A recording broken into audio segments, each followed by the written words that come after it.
We're back. What is it? Is it titties? Yes. More turbo overkill. When we left off, we had killed one of the bounty hunters that has decided to try to chase us. He learned to regret that. There are still 2 more.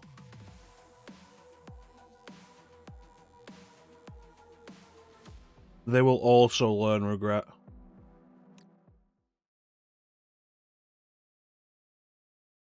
Let's go.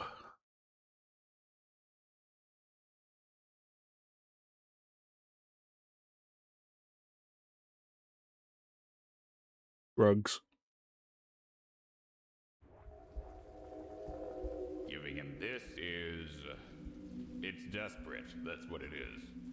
But it's the best I can do for him until he can afford a full restoration of... the original.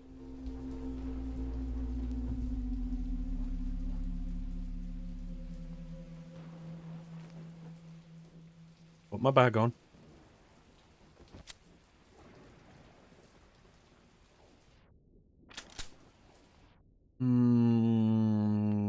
Yes. Anything new? Don't be traveling paradise with that. Upgrade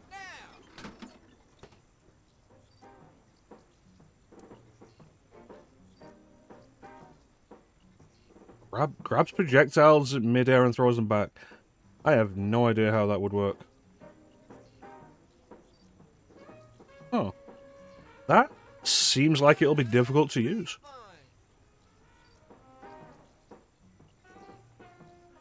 Once charged.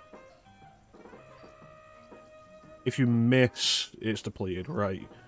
So I'll have to get good with the magnums to make use out of that, but it'll be worth having anyway.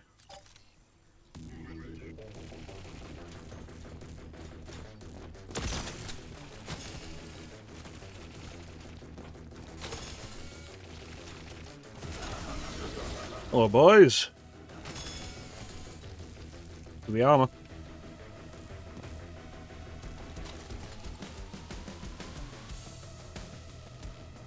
Okay, so that's blocked.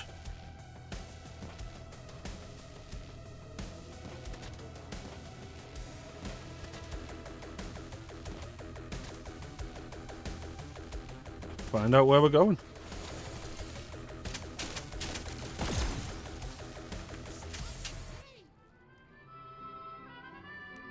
Still have room for another headpiece.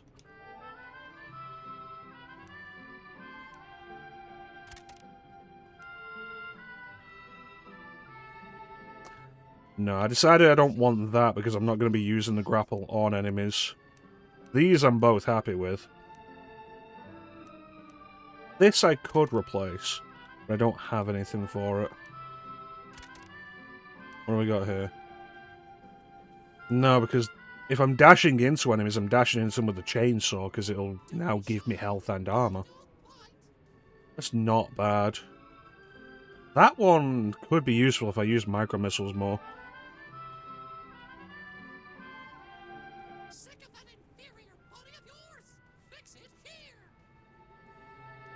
But this itself is proving to be very useful. I have so much money. Let's see, Cortex.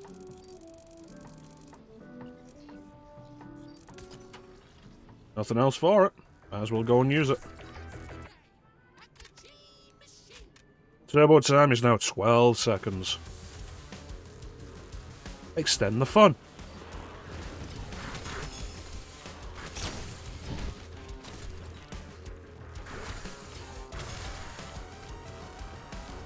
Oh, hello.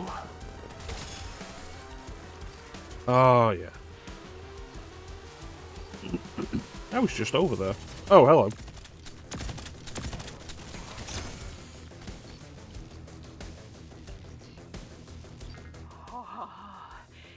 Mama is a total self-centered a-hole.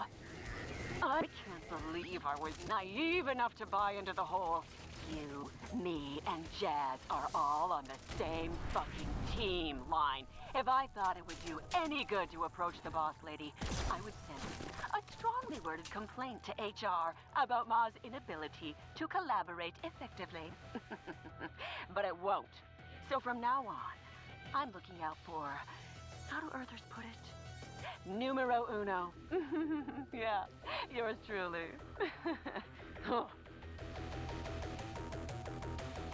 Oh dear, I broke. Well, looks like the Dream Team isn't exactly much of a team.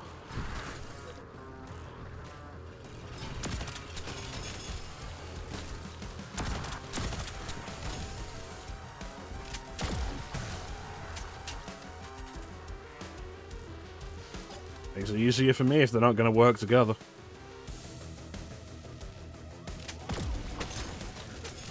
I want to chainsaw them. Money. Say Ray or Bay.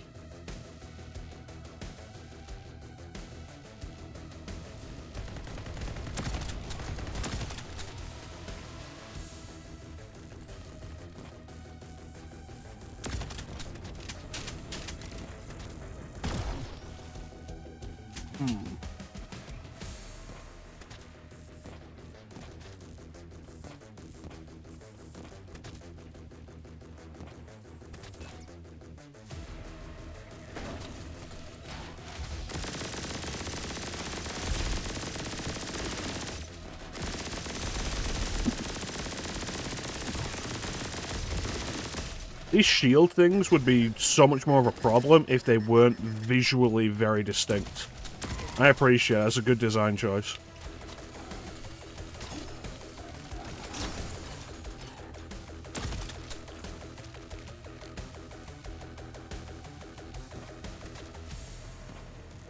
Long way down. Good thing I have my robot legs.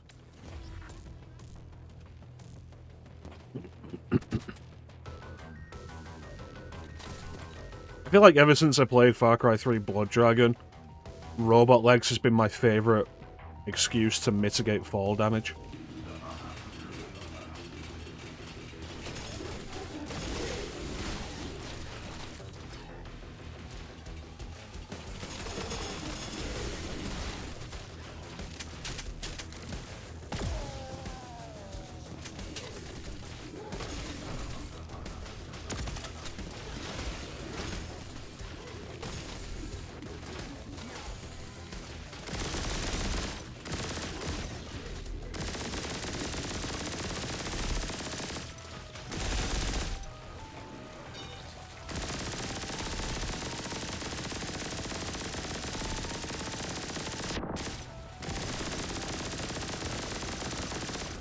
You know, there's probably something down there, then.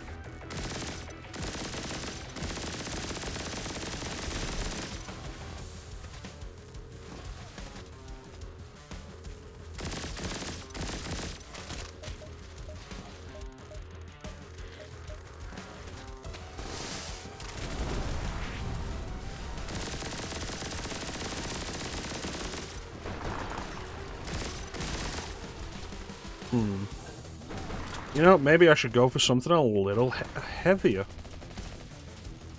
Wasn't specifically thinking that, but alright.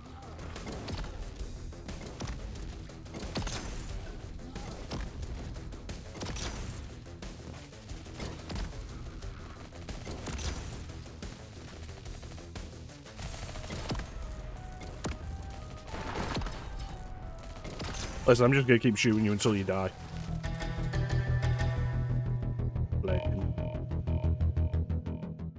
Hey, Flame.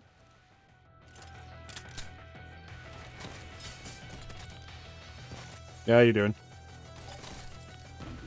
You haven't missed much. We're only like 15 minutes in, 10 minutes in probably, if you don't count the starting soon.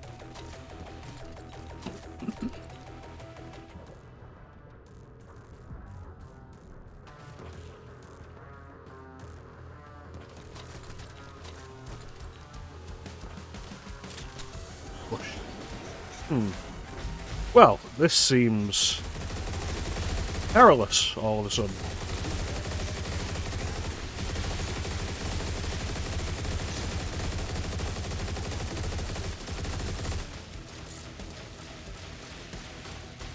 Feel like crap, but you gotta go to the gym? Yeah.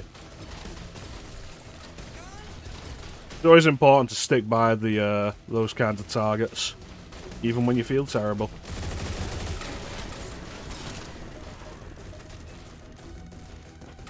Oh, get the big one, get the big one.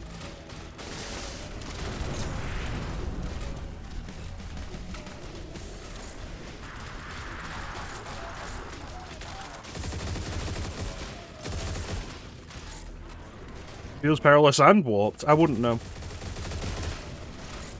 I'm only aware of peril. I'm not aware of warps. That's absolutely not true. I played Crash Bandicoot 3. I'm aware of the two separately, just not together.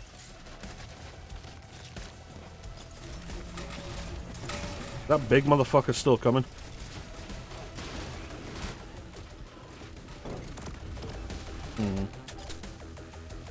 Alright. Don't be traveling. Gonna make him regret that.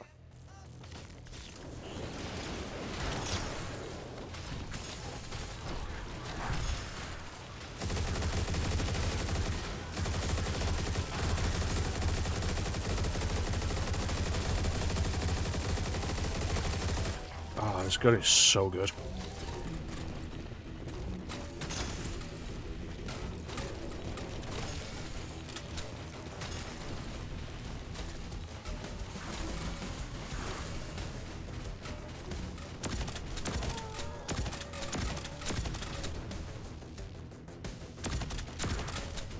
Bonk.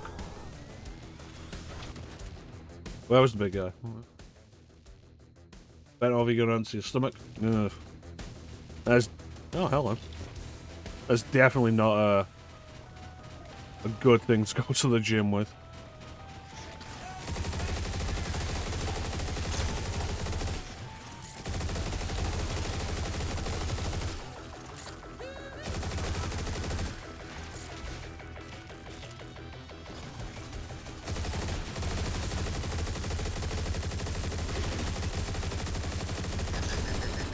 Oh, beautiful.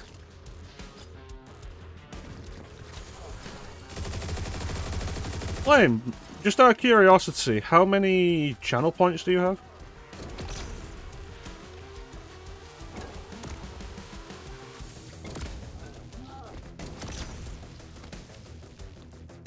Good. Alright. And we're all good with that again. 48,000. Flim's approaching 800,000, and I do wonder if he's going to decide to redeem that 1 million point reward I have. Don't know if he would, because I don't know how interested he would be in it.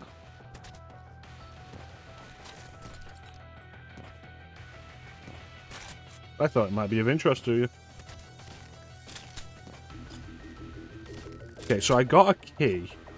Where is the crate?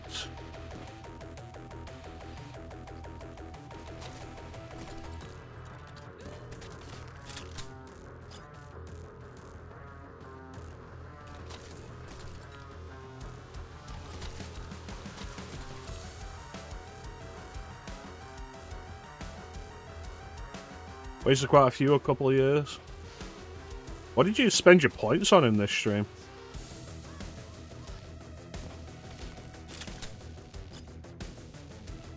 There's a green key. Ah, there it is. Perfect. Hackerman. Hackman.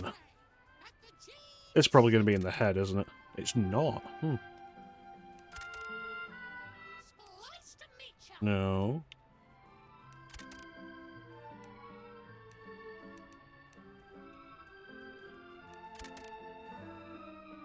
What's this in the last one I check?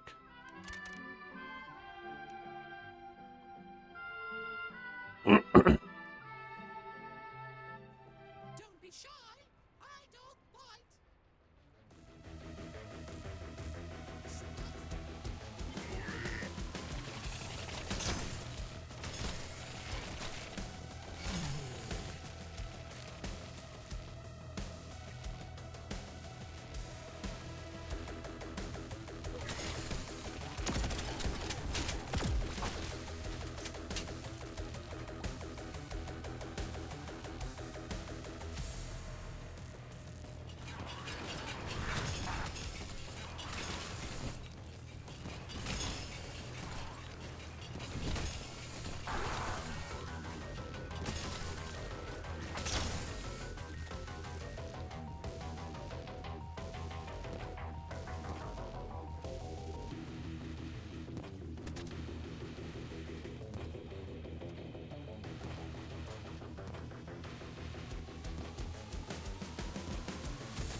Sir, I've intercepted a transmission.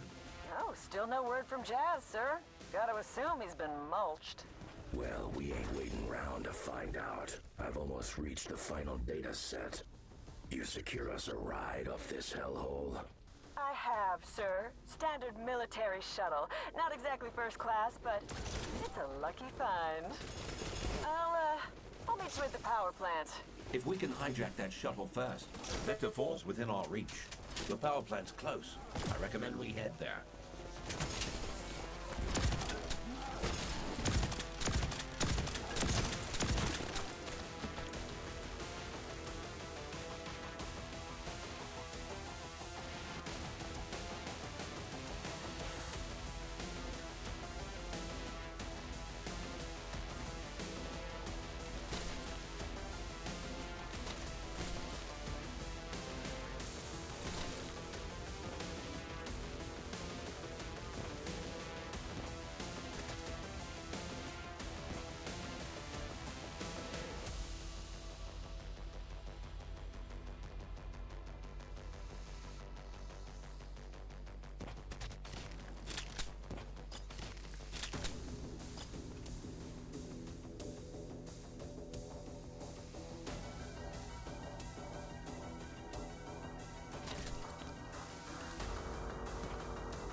This is Dr. Nix. I'm recording this message after another grueling shift at the clinic.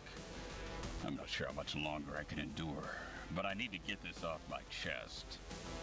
I've dedicated my life to cybernetic medicine, embracing the cutting-edge technologies that augment the humanoid body. It's been a thrilling journey, witnessing the merging of flesh and non-carbons, healing the wounded and enhancing the lives of so many.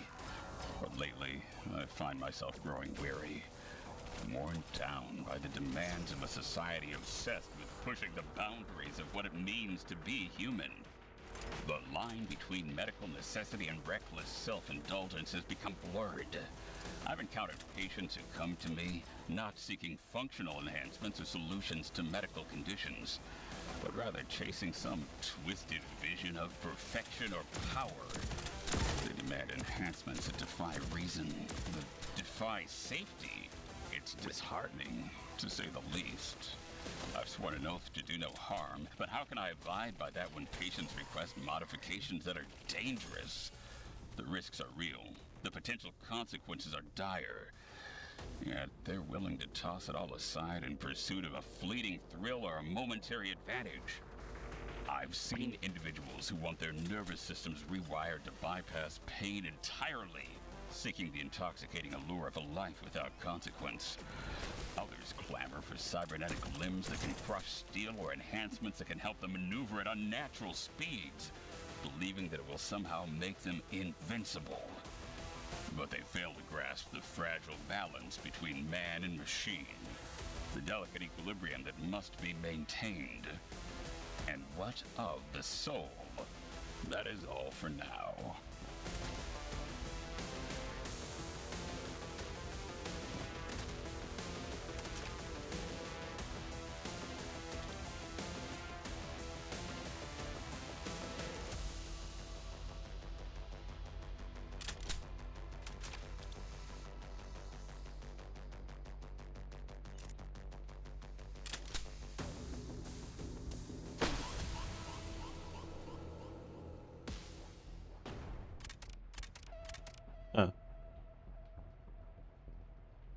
wonder how long I've been muted for.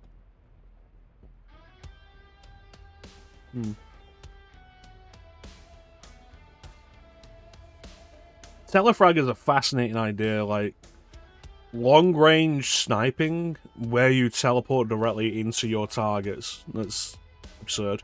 I love it. In case I was muted when I said it. Achievements that require fail states, odd thing. Final Fantasy VII required one of those, I'm pretty sure. Nocturne requires one, which... it's unlikely you're going to finish Nocturne without a game over anyway, even if you are a veteran.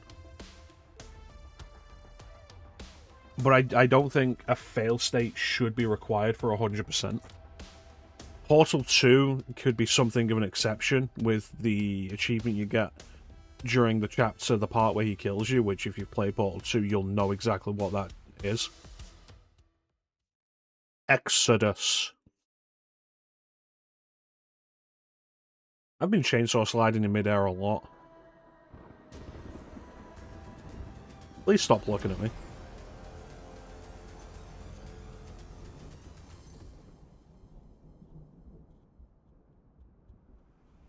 I guess it's just you and me then, Flame. Sir, we cannot outrun that thing on foot.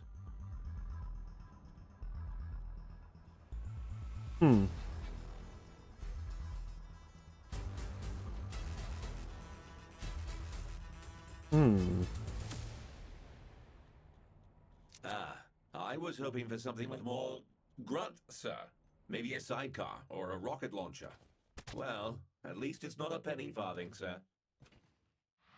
Oh, shit. That was, unexpected. Go back out there, see if there's anything. No, that's a mistake.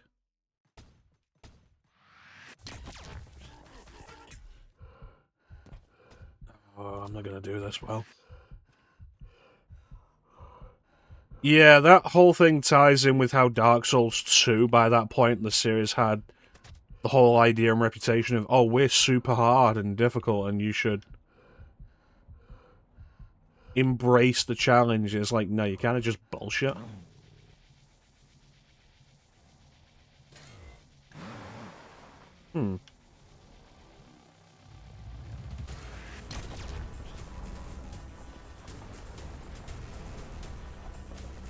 Enemies ahead. Ooh.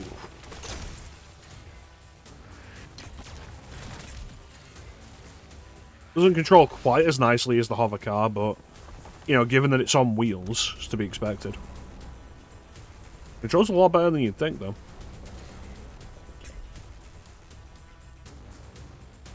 We need to get to the power plant.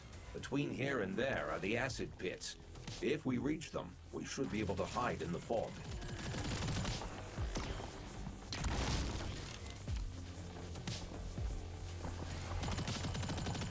I was actually mentioning to Clem last night, because, like, I've not played through a Dark Souls game all the way through since I did that Dark Souls 2 stream, which I think was back in 2020.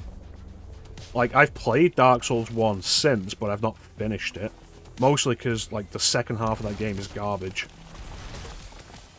So I've done stuff like I've gotten to placing the Lord Vessel and then just kind of stopped.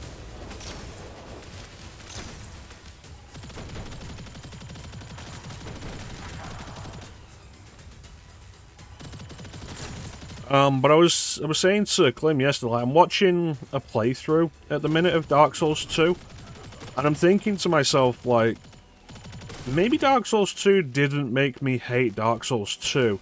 Maybe playing Dark Souls 2 just made me realize I hate Dark Souls.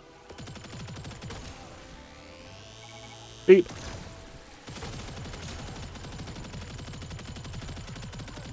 And, like, there's been the whole idea of, like, at some point I should probably stream Dark Souls 3, which I've never played all the way through. The furthest I got was during the anniversary stream last year.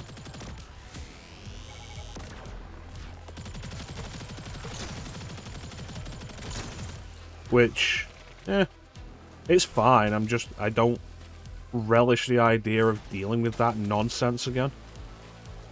I played through Code Vein after Dark Souls 2, and I did actually quite enjoy Code Vein a bunch more. So the idea of Dark Souls likes, like the Souls likes, isn't something I'm against. It's just Dark Souls specifically, I think, with the bullshit design they tend to have.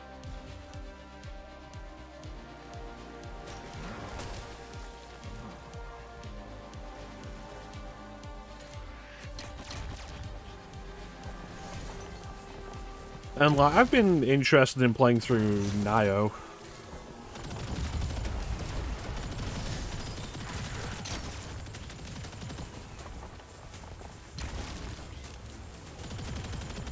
Because I think like one of the biggest problems FromSoft has had ever since the success of Dark Souls has been how almost all of their other games have to have Dark Souls DNA. And like even in Armored Core 6, I think you can see probably more Dark Souls than is necessarily something you would want for a series that existed pre-Dark Souls.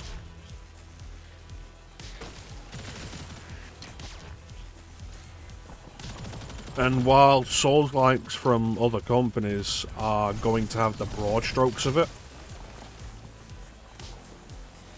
This tunnel should be safe from that damned eye.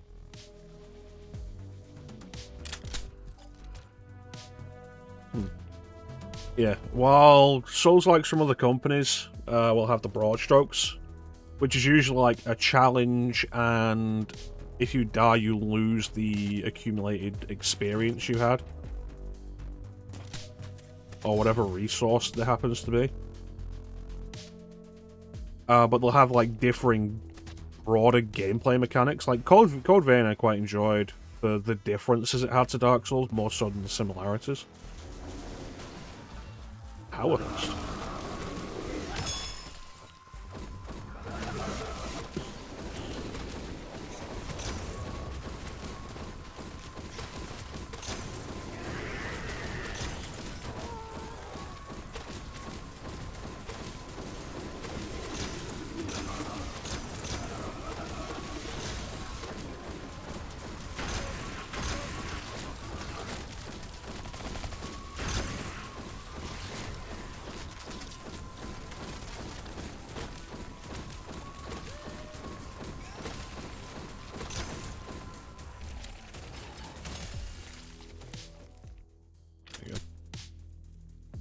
And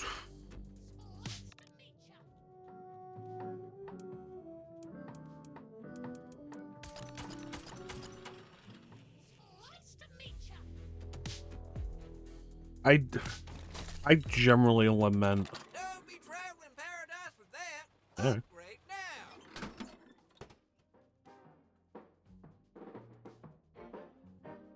now. Telefrag without using the scope, nice. But charging it for up to 6 times damage. Wonderful. Yeah, I generally lament how Metroidvanias, like, they're possibly the indie genre, like the most preferred indie genre.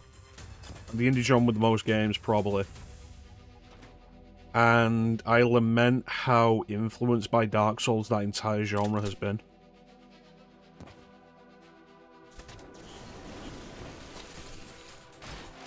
Like, a big part of my appreciation for Bloodstained when it came out wasn't just that it was very Castlevania.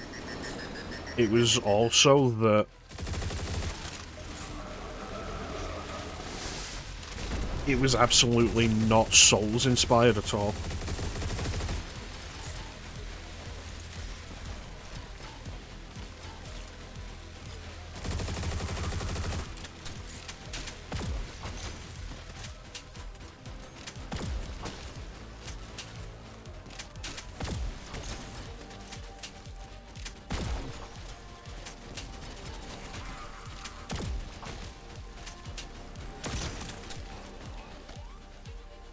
And, like, that was something I really appreciated.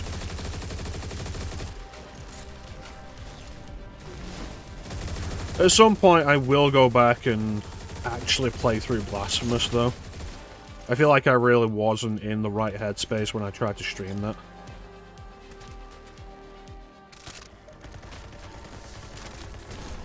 God damn it.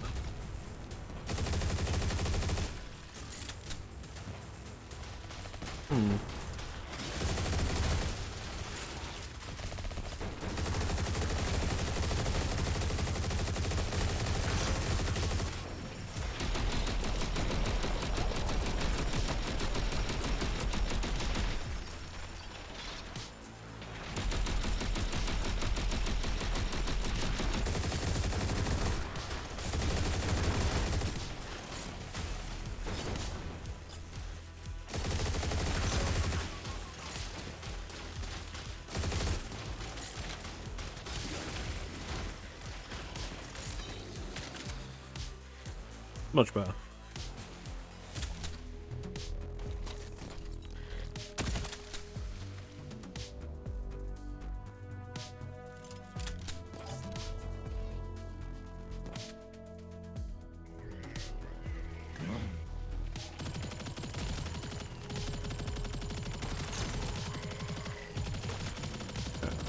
Because Blasphemous is still held up as like one of the high points of the Metroidvania genre, and I want to give it the chance.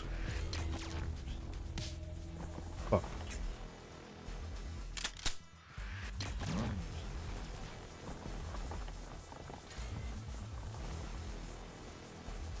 And Blasphemous 2 is held up as like some opinions I respect have labelled it as the high point of the Metroidvania genre. So again, I want to give that the chance. Because while I do generally have this whole thing of extensive critical praise usually is not justified, 9 times out of 10 something that has all the praise in the world is absolutely not something I enjoy. Every now and then something is, like, genuinely, actually as good as people say.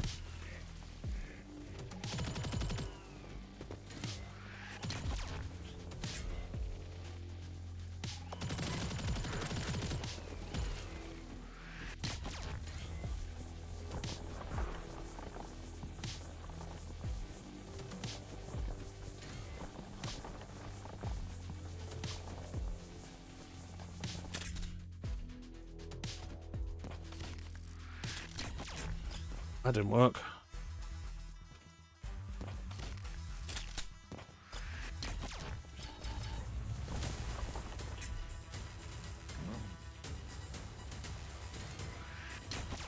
There we go.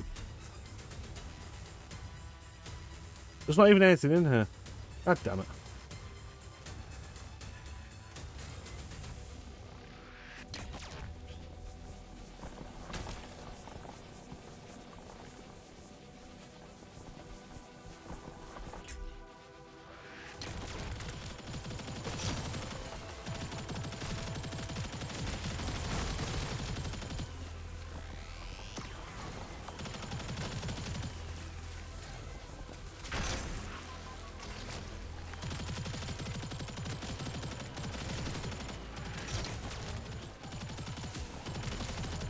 Is this a hover bike? It's kind of a hover bike.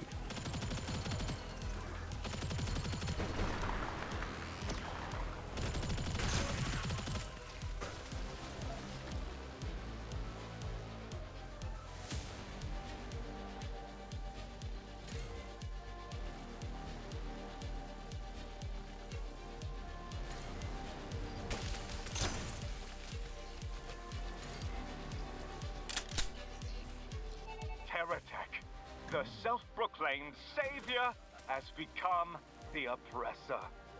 They prioritize profit over people, allowing sin to run rampant, unchecked.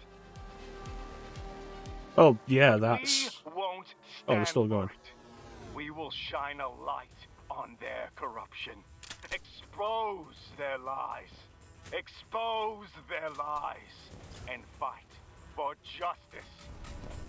I implore you to open your eyes to the truth. Terratech cares not for us, the ordinary people who fuel their empire. It is our duty to resist, to demand accountability. Together, we can reclaim our city from the clutches of this corporate tyranny. It's like, yeah, of course they care about profit. This is a capitalist society. Sooner or later, the barriers will come down and the end goal of it will be revealed without restraint. That the goal is profit at any cost. Even human lives. Like, it's not going to be a big surprise. Anything up here? Anything down here?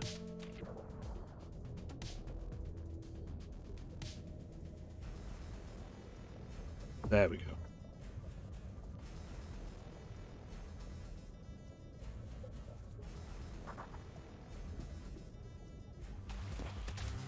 Alright, let's go back and get that crate.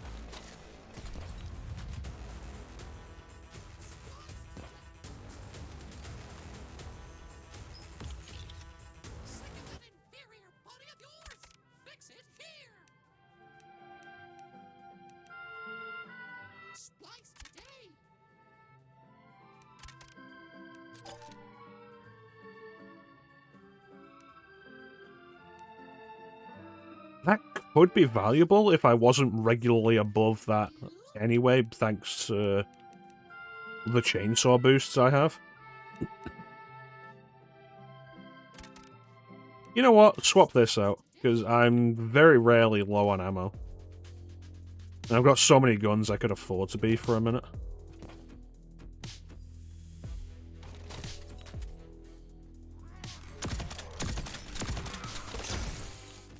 Bitch. Like you can do with a gun.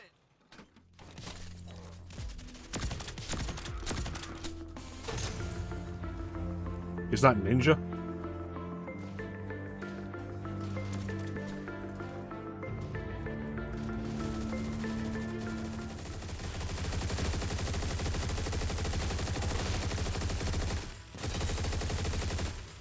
Ninja! It's Spectre Ninja 2. Listen here, you little shit. Ninja Flame is here and he's not feeling well. You can do what you want with that information.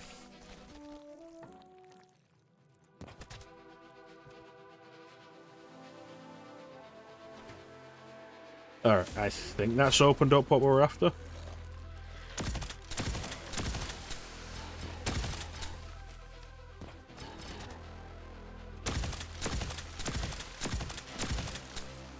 How you doing, Ninja?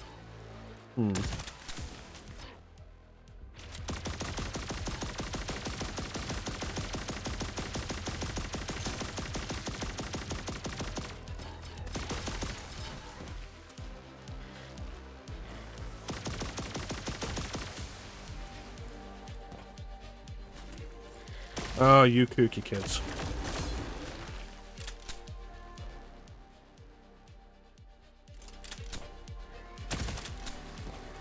Think about what you'll have for breakfast? I had cereal. It was alright. It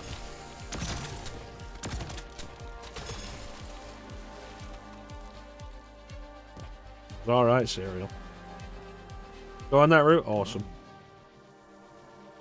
This way. Ninja, I'm on a hover bike. There are chainsaws on the front of it.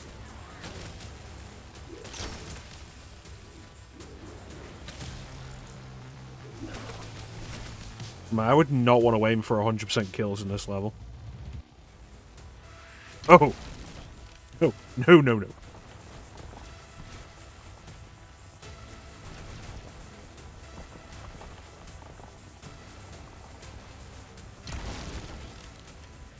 You need one of those as well?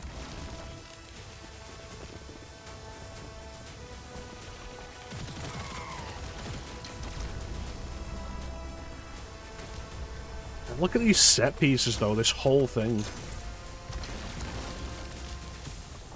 This is insane. This is the kind of thing you'd see in, like, major releases back in, like, the early 2000s that just disappeared completely.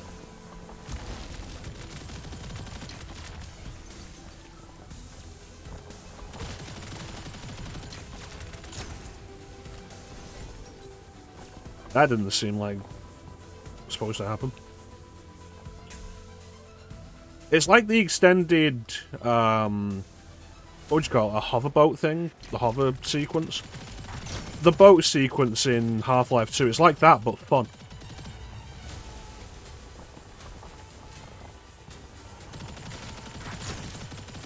Meow. Yeah, it's still looking at me.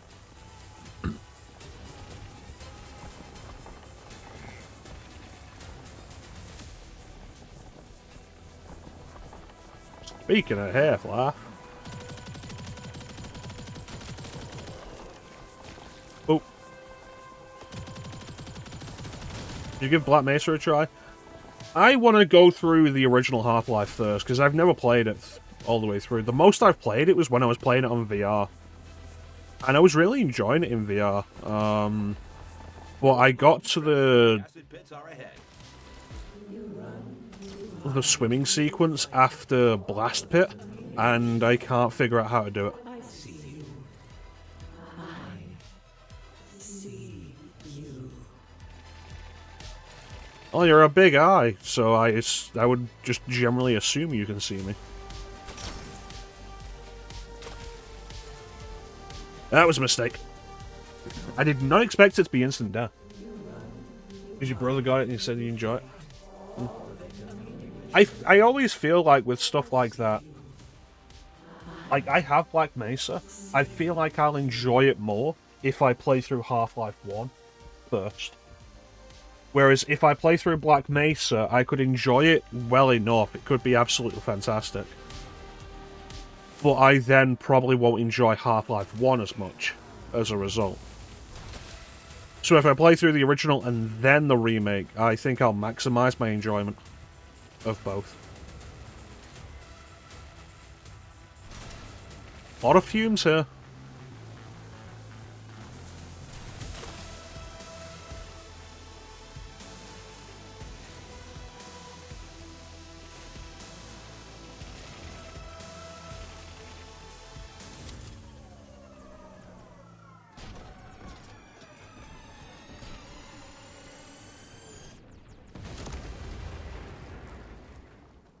Man, that's the way I want to go out. With a bang. You should wait for my playthrough. Honestly, I'm surprised you wouldn't just play through it for yourself.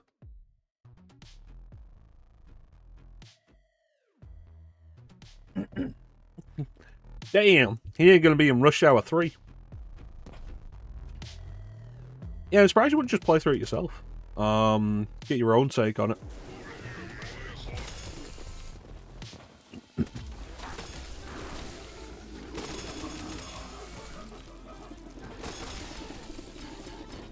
Because, like, you don't know when I'm going to be doing Half-Life. I might not do Half-Life for a while. Been so long you'll think it'll be overrated? Eh. I mean, it's entirely possible Half-Life will be overrated. It is still regarded as one of the greatest and most influential games of all time. Maybe it won't hold up. I expect it will. Like, I do genuinely think Half-Life will hold up.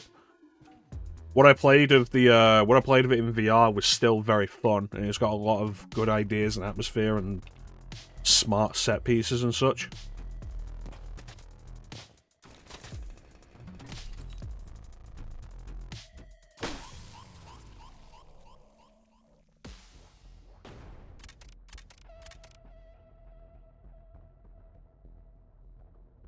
So I don't know.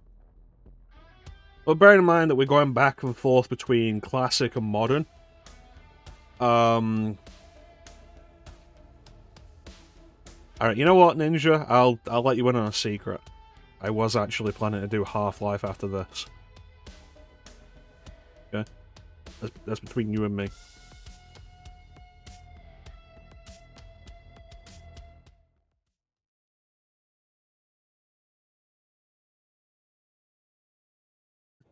How dare you?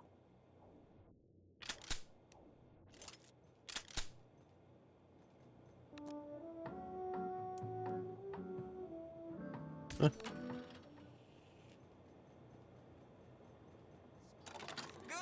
Oh, no upgrades. Too quiet. But yeah, I was thinking about like the classic stuff, and I feel like I put the date on the separation between classic and new maybe a little too far forward.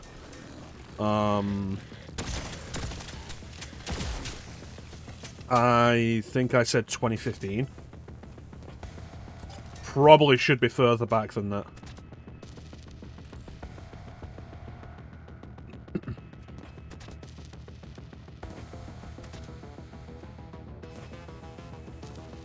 How much further back? Like, maybe... There's a fucking invisible wall there.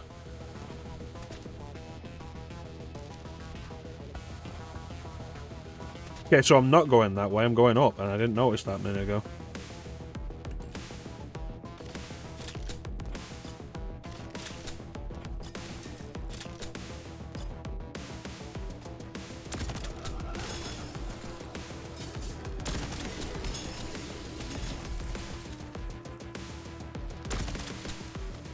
Like, maybe I should move it a little further back. Like, 2010, maybe? I don't know. There's the... Unless I'm gonna make it something like 2008, like pre-Call of Duty 4, it's probably not going to matter all that much.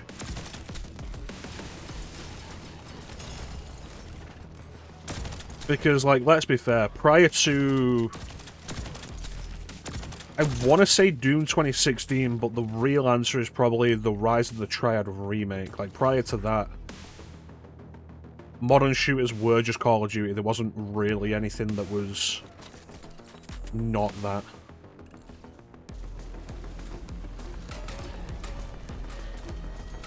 Like, even the stuff that came from older places. Like, you look at Quake 4 or Wolfenstein 09. And they're very clearly...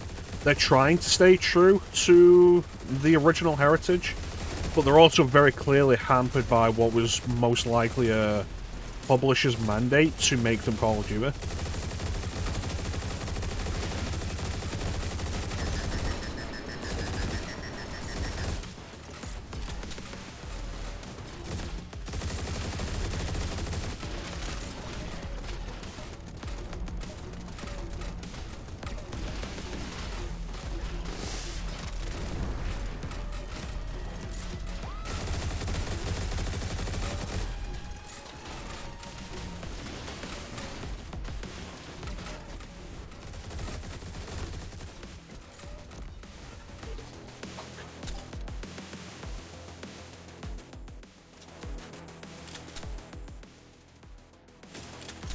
So I feel like moving it between those... We could maybe, like, even set 3 periods.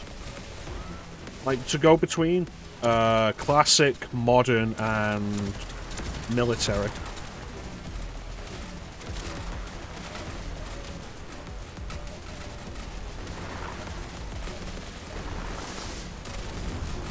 But, like, I'll be honest with you, I have no interest in playing more than, like... Goodness. More than maybe 3 Call of Duty games. Maybe 4. Like, Call of Duty 2, sure. That's before it became what it became. Call of Duty 4, because it is an important game, and it is a good game. Like, I'm not gonna tell you that it's not. World at War, I think, would probably be worth a look, because it's...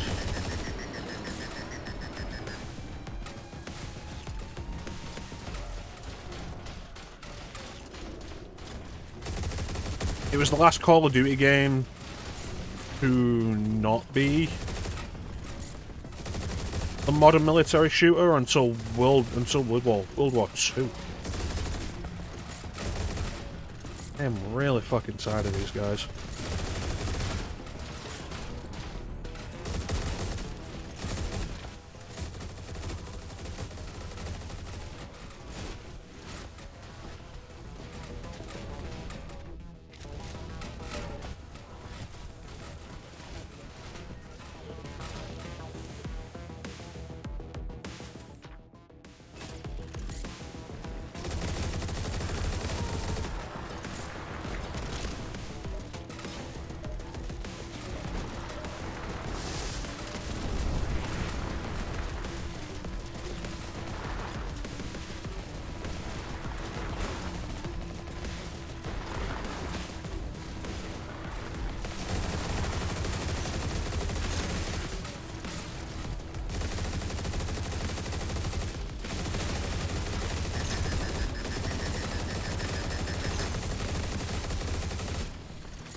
Yeah, I have nostalgia for Call of Duty 2.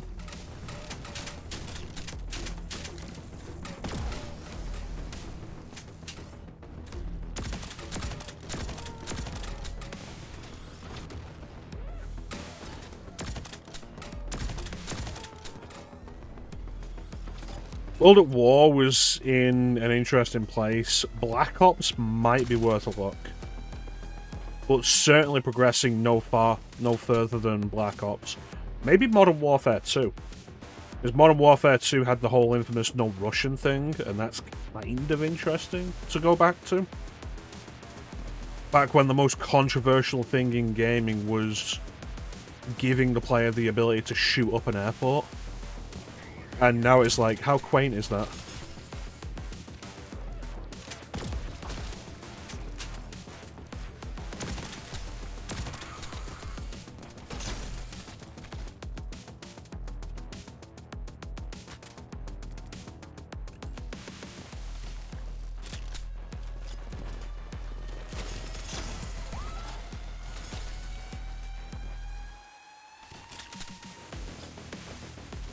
Oh, gonna need to do that better.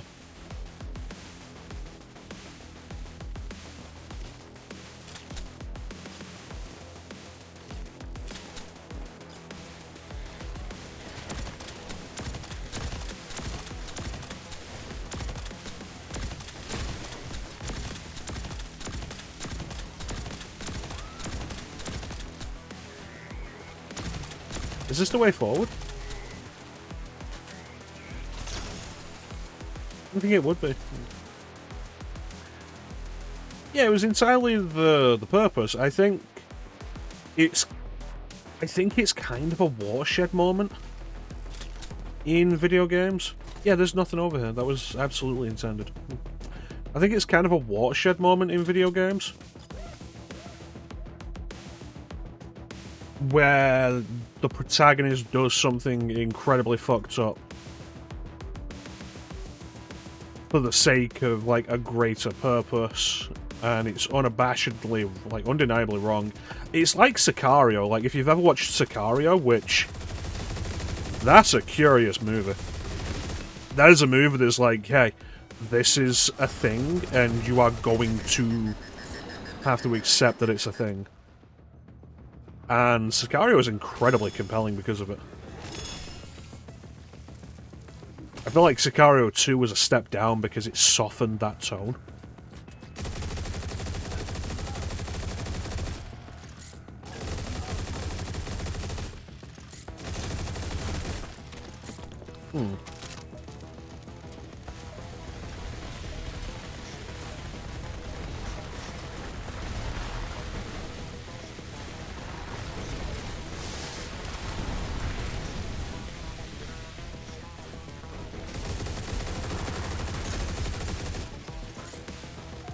It's like, if you're not aware of Sicario, Sicario is about a CIA Black Ops group that does the most fucked up shit.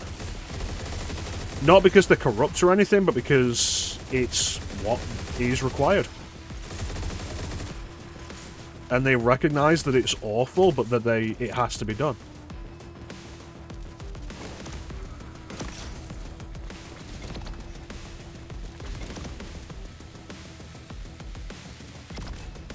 And it's a fascinating movie because there is no redeeming any of it. And I think, like, the no Russian level in Modern Warfare 2 is kind of along those lines.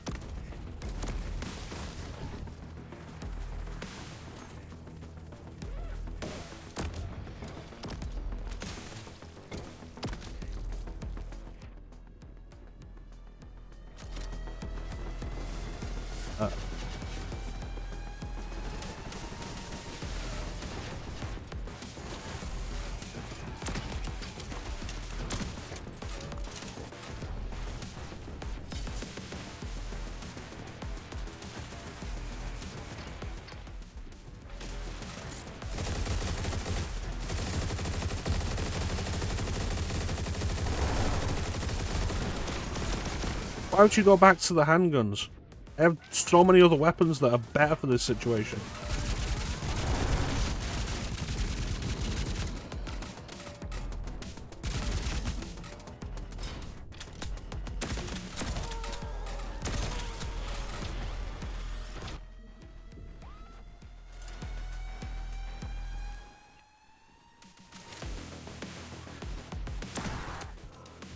Yeah, I think the,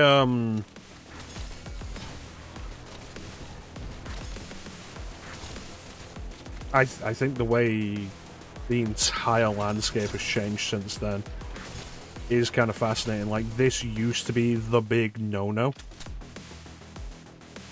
And now it's just there. It's a thing. It happened. There was a God mode power up there the whole time.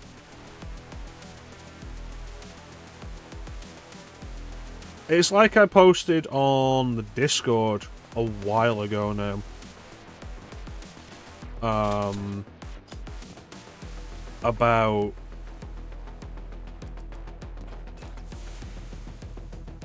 how the hot coffee mod in San Andreas got the game pulled off shelves and relabeled with an adults only rating, when the hot coffee mod required you to modify your game to see a fully clothed sex scene.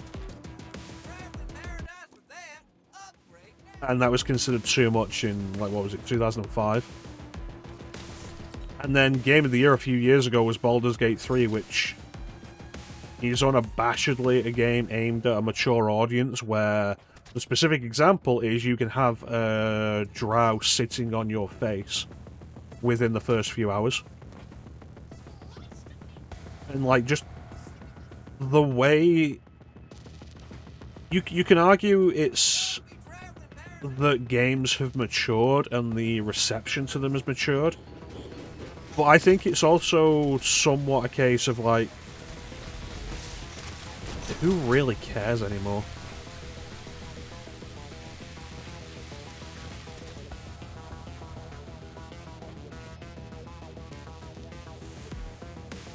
Especially with the ever-increasing saturation of the internet, all the things we're all exposed to on a regular basis. Through the news media, just general internet searches, the things that are pushed on us in those regards.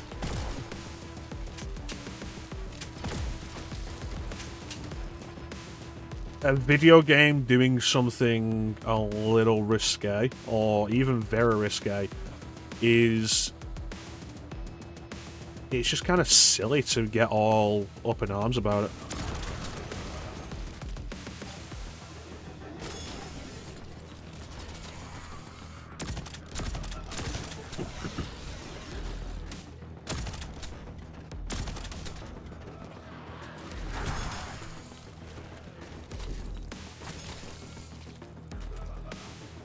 And in case you're wondering, if we do Call of Duty Modern Warfare 2,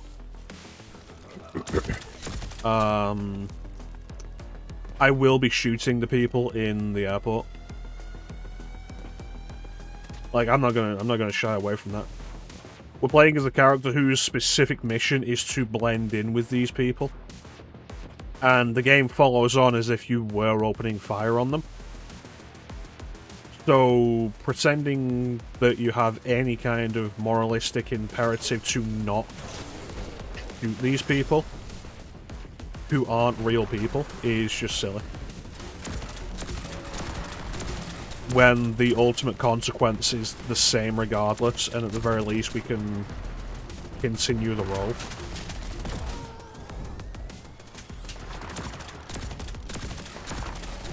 We'll probably get more into the morals of the idea if and when we play it.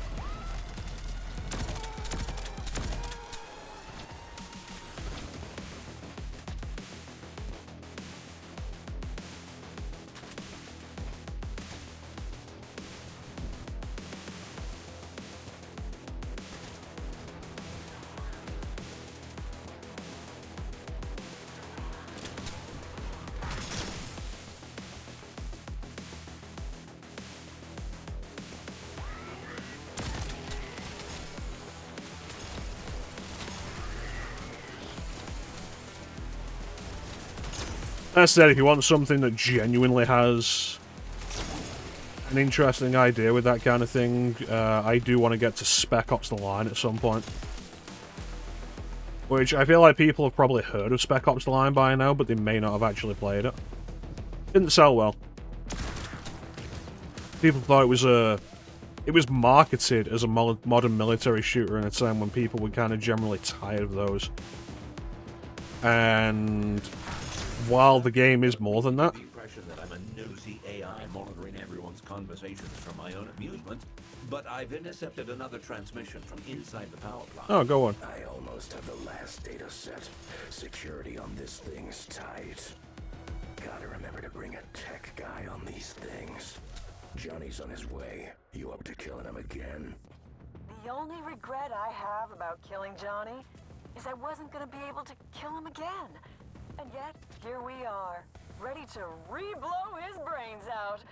This place really is paradise. Oh, I'm so excited. Give me that gun.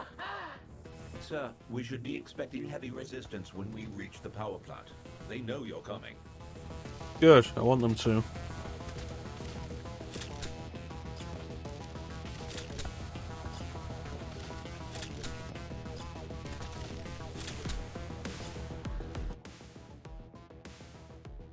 Yeah, it was specifically marketed as a modern military shooter, specifically for the Subversion. And I think it's not a bad idea in theory, but in practice, the people you're going to be attracting with that are not the people who will appreciate the deconstruction that it has. I mean, hell, I wouldn't have played it if I wasn't aware of the deconstruction.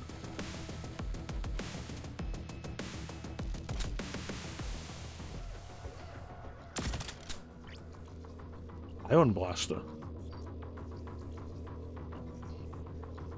Huh. Don't be traveling paradise with that. Upgrade now. Destroys entire rooms, alright.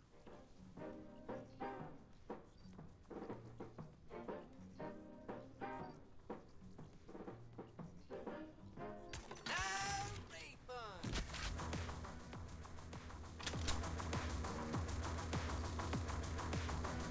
I remember hearing a bunch about it because I was watching Zero Punctuation regularly at the time, and Yahtzee was very into it. JT's line. Johnny Turbo, please. I'm afraid he's unavailable. Care to leave a message? I was hoping to speak directly with Johnny. Let him know that the divinely powerful entity known to all as Sin would like to speak with him. Okay, Sin. I'll make sure he receives the message. Cheers. Actually, this is really quite important. I'll momentarily cease my consumption of paradise if you will just accept my call. Sorry, madam. I think he's having a little too much fun kicking your ass. Respectfully, see you in hell. I don't have an ass. Okay. But yeah, I'd forgotten that it was actually on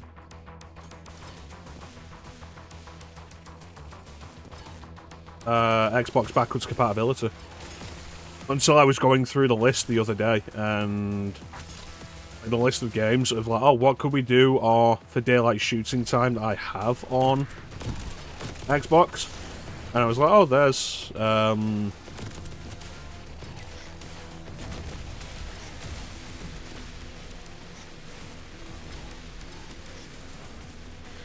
I'm going too fast for this. There's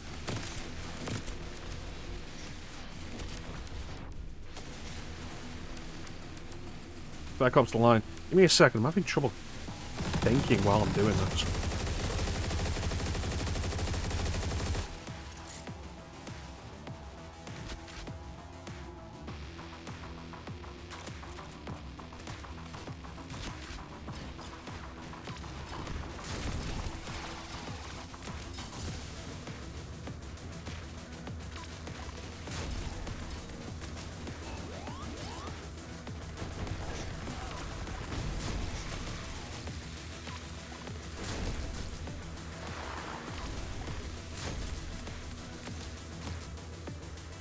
Huh.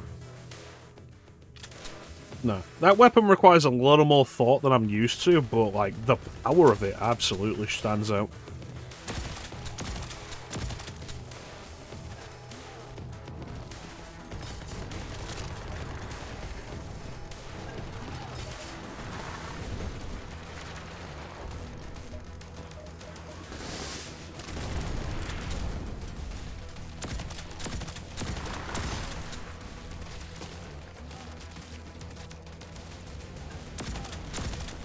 I don't even know if, Spec Ops The Line is a game I would really even recommend.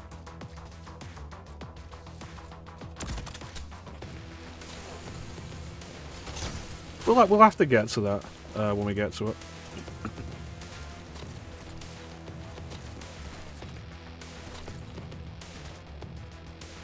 Oh. I thought these Steam vents would hurt me, but it turns out they're actually beneficial.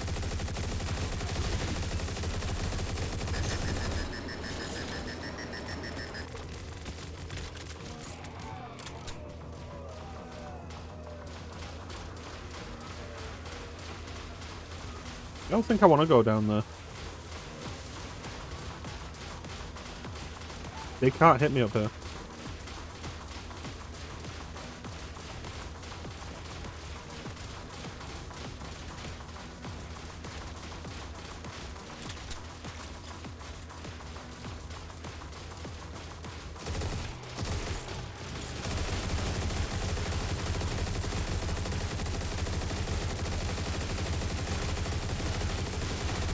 Oh, there was... Is that a fourth one? I was like, oh, there's a third one. There's the fourth one. There might be a fifth one. I've lost track.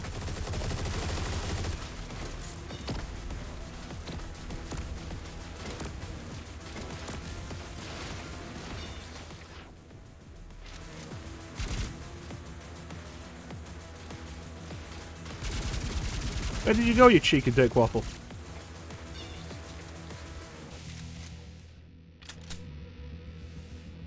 Did I ask you already, Ninja?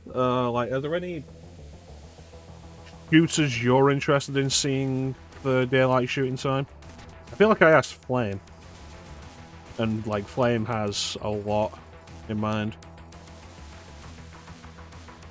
Because, of course, he does. Got all that ammo.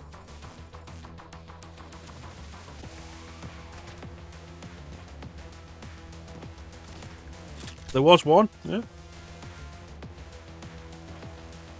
I'm always open to suggestions. Like, I've got a bunch in mind, but, like, you may suggest something that I've either forgotten about or just didn't know about.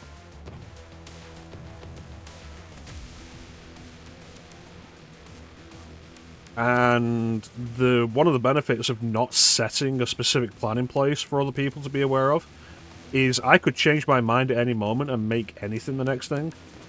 Like, this was originally not intended to come after GoldenEye. Because I didn't own it. And then I bought it in the Steam sale and I was like, yeah, let's do this.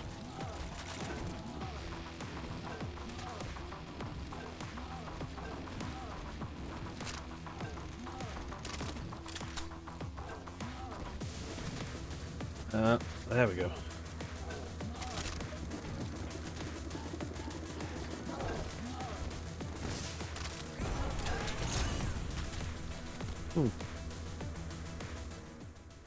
Yeah, and then I decided, like, you know what, might not be a bad idea to,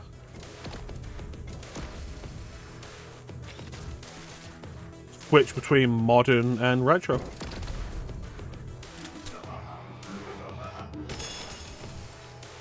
Modern and classic. Mostly just so we're mixing things up, because I don't want anything to stagnate.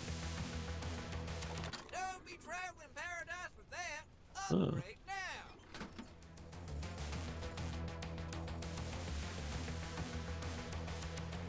Like, even with the year of RPGs, I'm very focused on not letting the idea stagnate.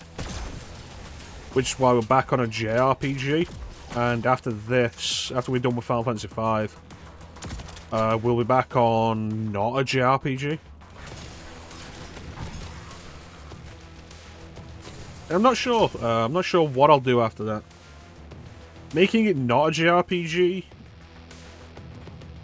I think, limits the choice a little more because most of the games on the list are JRPGs. Nice.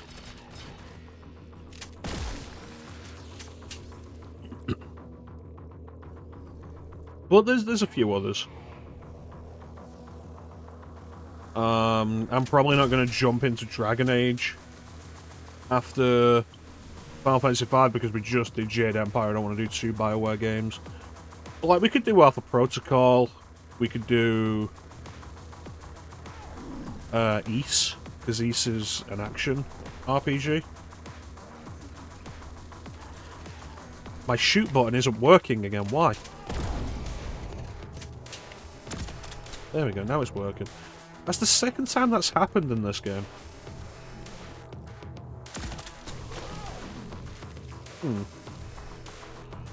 Gotta watch out for that.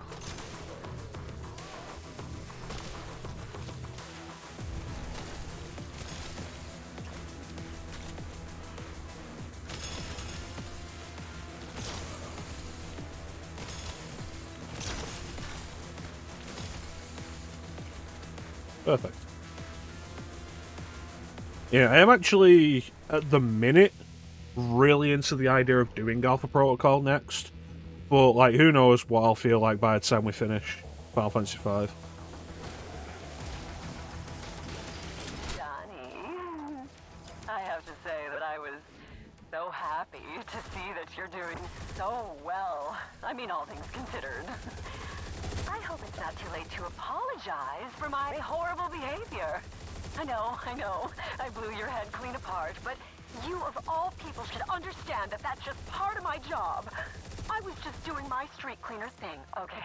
Maybe it was a tad personal, but I'm still hoping we can get beyond all that and look ahead toward a future where we can rip Ma's head off and shit down his knee. Well, you get the idea.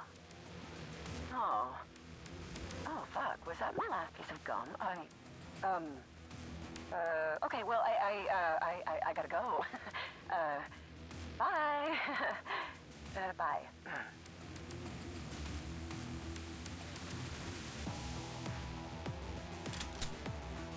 Listen, lady, I'm not Clem. I won't just, like, fall right back into your arms because you apologised and have a sexy voice. I'm angrier than that.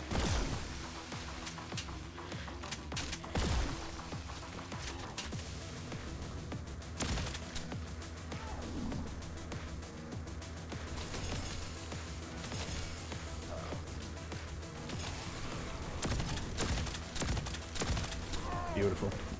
You might ninja, I thought better of you. Lady blew my head off. Like, do you not remember last time where I described it explicitly what she did? She literally Robocopped us.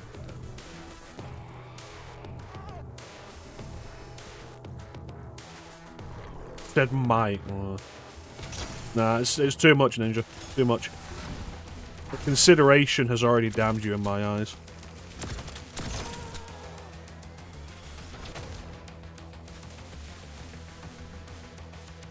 Oh, then she's a bitch. Yes, she is.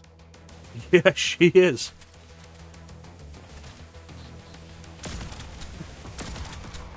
Who put those there?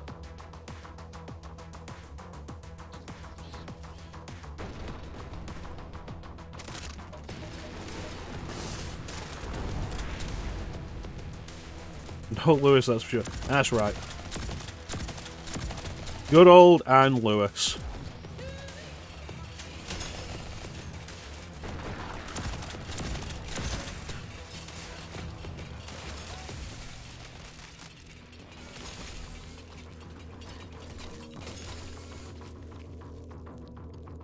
Her hair was my favourite progression throughout the series.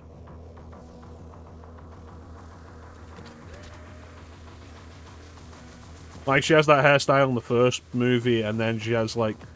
It's still short in the second movie, but it's longer. It's, like, shoulder length. And it's a really nice do. And then she has the longer hair in the third movie. Oh, okay. And it's like the only kind of character progression that exists in the RoboCop trilogy. Because God knows RoboCop himself does not progress as a character. He does individually in the movies, and then by the next movie he's basically reset to factory standards. Which I feel like should be a plot point or something, like... At the start of RoboCop 2, like, just say they reset him or something.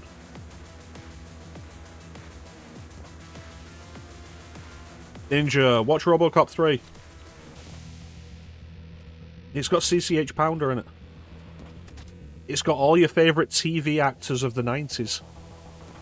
Which... I feel like a movie was probably judged a little negatively for doing that in the 90s, like being primarily TV actors. Like, I know Godzilla, the American Godzilla movie from 97, I think. It was 97 or 98. Generally has that as a minor point of criticism, that most of the cast are TV actors. But it's like... TV actors are good actors.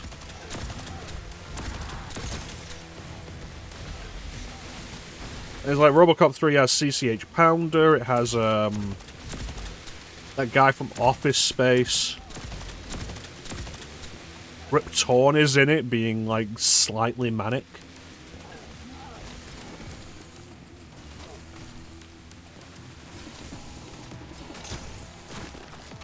No, it doesn't have Peter Weller, but it does have Robert John Burke, who is doing his best and isn't bad.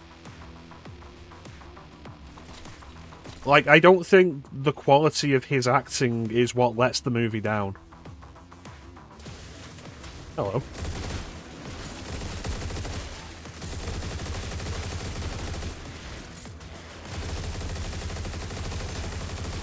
Plus, there's also the fascinating history of, like, the movie was complete for, like, a year and a half before it was released.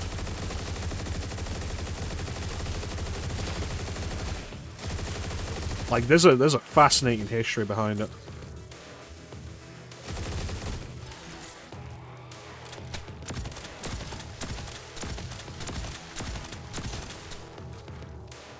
Like, the movie was complete, and then, like, held off. I think they were looking for a distributor, and Orion was going bankrupt at the time as well.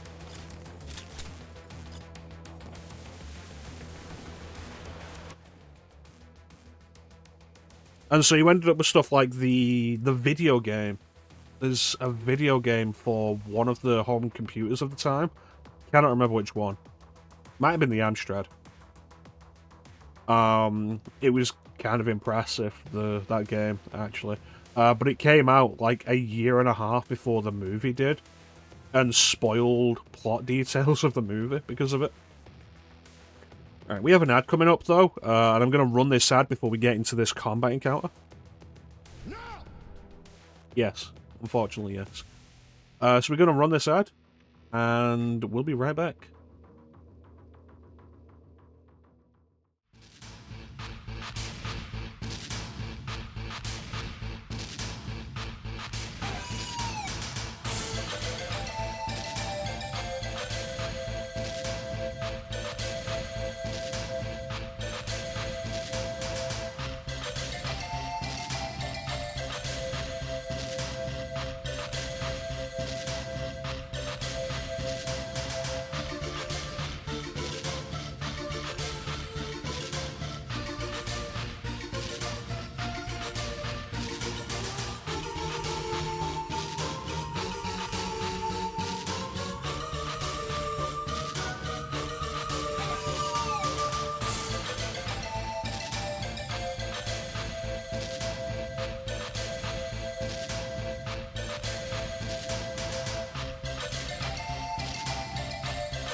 And we're back.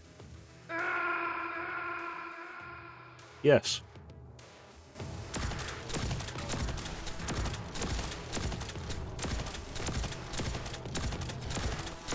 I think one thing people don't really take into account about RoboCop is RoboCop 3 is not the worst thing to ever have the RoboCop name on. And I mean, like, that should be a given, considering that there was a cartoon, there were comic books, there were various video games. But, like, I mean, RoboCop 3 isn't even the worst live-action RoboCop thing. And I'm not talking about the reboot.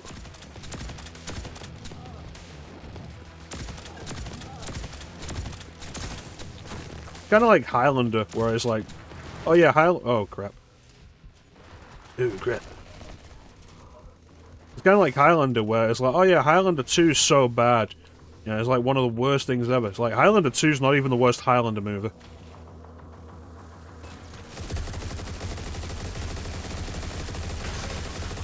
Yeah, the RoboCop TV show. Or is it Prime Directive?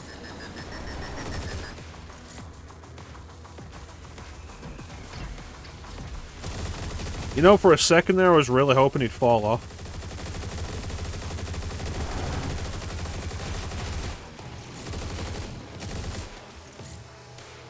Yeah, like, Highlander 2 isn't even the worst Highlander movie.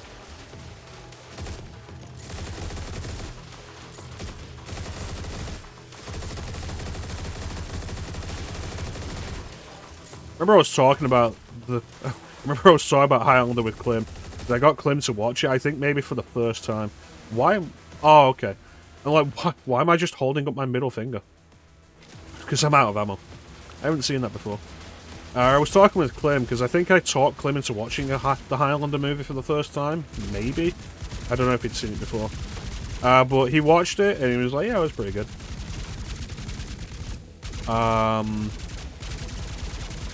And I was talking with him about the other movies, and Highlander 2's infamous. And I ended up sharing a GIF with him.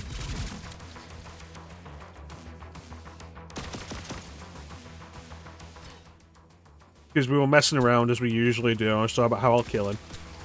As I've been known to do. It's not weird. Not weird that I talk about killing Clem sometimes. And he posted a gif of Connor McLeod, who, you know, because he's immortal, and I posted a gif of Duncan McLeod, who is the man who kills Connor McLeod. And I was like, yeah, the gif is from the TV series, but like he kills Connor McLeod in the 4th movie. It's like, there's 4 movies? And I was like, no, there's 5. If I'd known the end of the level was here, I would have, like, waited. Has no dress sense after all this time. I feel like as an immortal, you would either have like the best dress sense or the worst dress sense.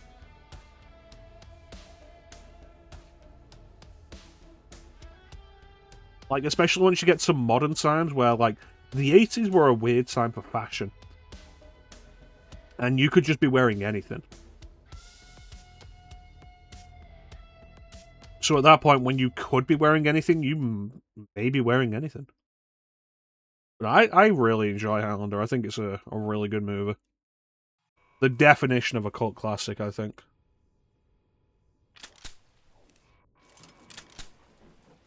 His shoes are stupid. His jacket's stupid. He talks funny. Where's he from? Lots of different places.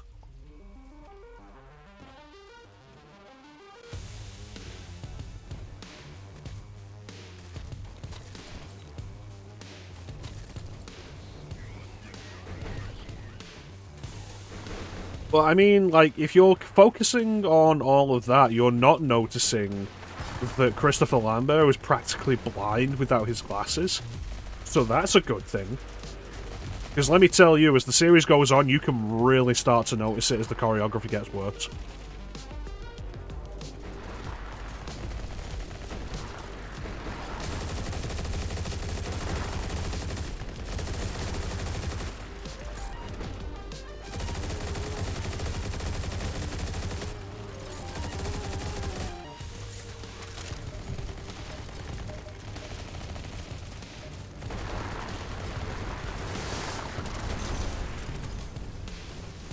Yeah, they cover it. They cover it up pretty well.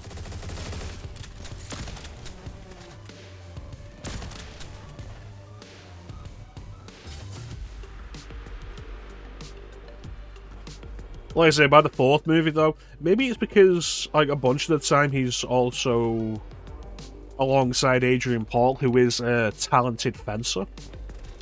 And so he could do the sword fights. And they're switching between, like, the close-up shots where it's Adrian Paul and Christopher Lambert, and the distant shots where it's Adrian Paul and Christopher Lambert's stunt double. And you can see the difference so hard.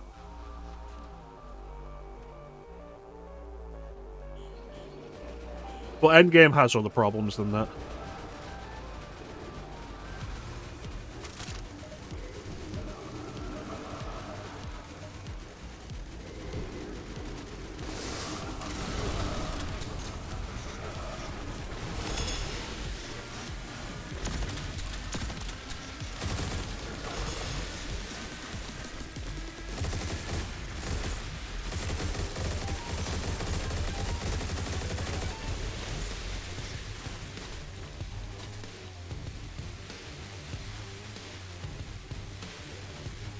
Every now and then I look at the quotes, and I'm really glad we have the quotes. Because I've said some amazing things over the course of my streaming experience. Like, I think that's funny. It's a fun subversion. It's like, if I was surrounded by lava, it's like, oh, I'd be panicking, or, you know, I'd be like, oh. Or, you know, something would be going on. It's like, no, I'd be on fire because of convection.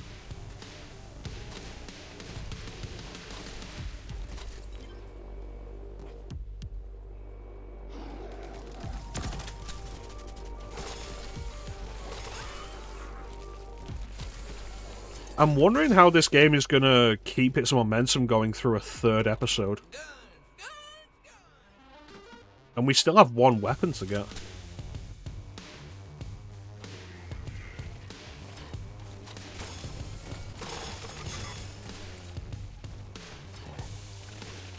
Because, like, this is still good, but the idea of doing this for like another 4 or 5 hours is a little difficult to swallow, so I'm wondering, like, what tricks do we have up our sleeves for this? Because the game has not disappointed so far. Whenever it's felt like it might be getting a little bit monotonous, it's gone and done something really cool, and absolutely just held the attention.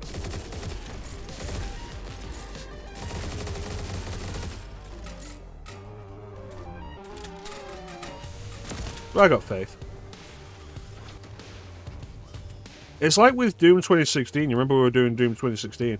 Like, Doom 2016 is great, but, like, by the end of it, it's just like, you know what?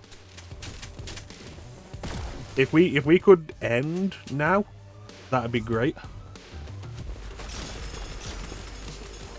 Because, boy, does that game go on a little too long after it's given you everything it's got.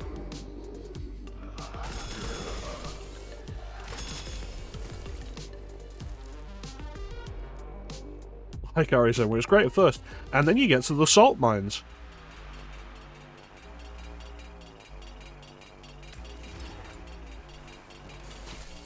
I mean, hell, you could argue it's not even the salt mines, it's the fucking boat.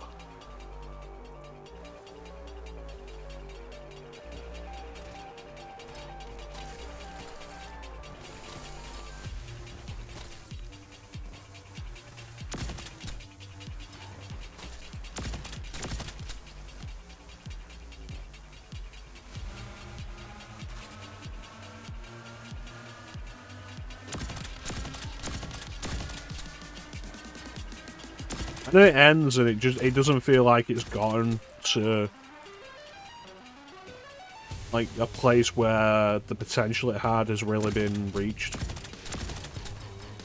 But I'm of the mindset that once you kill Marguerite, the game itself goes downhill. Lucas is a much weaker antagonist, mostly because he's kind of just whiny.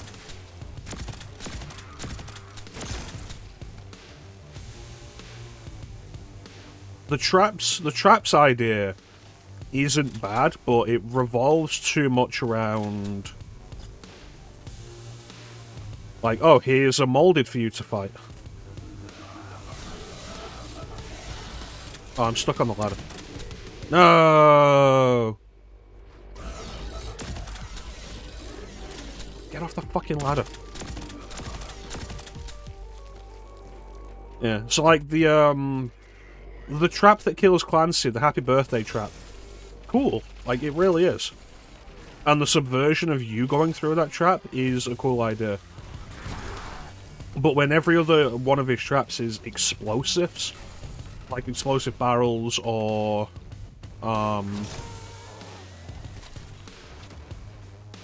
just are molded to fight, it definitely outstays its welcome. Yeah, Marguerite probably doesn't last as long as well, given that you just go into you go into the side house and very quickly end up dealing with her. And yeah, they're not a hero thing as well. Like, oh, Lucas got away, and oh yeah, I have the telefragger. Ninja, check this out.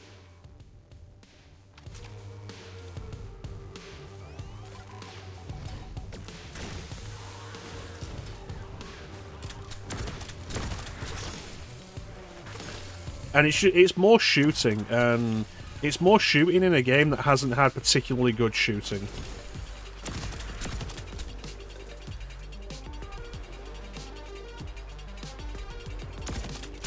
I know, right? A sniper rifle that teleports you towards whatever you're aiming at.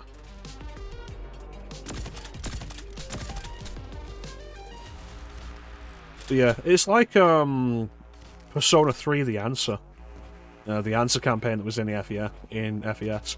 It's more dungeon crawling in a game where the dungeon crawling was the worst part of it. And I say this as somebody who really appreciates dungeon crawling. The dungeon crawling in Persona 3 is awful. And The Answer just removes all the other stuff that was great and focuses entirely on the dungeon crawling. And Not a Hero for RE7 does a similar thing, where it's just about the shooting, and the shooting was not good.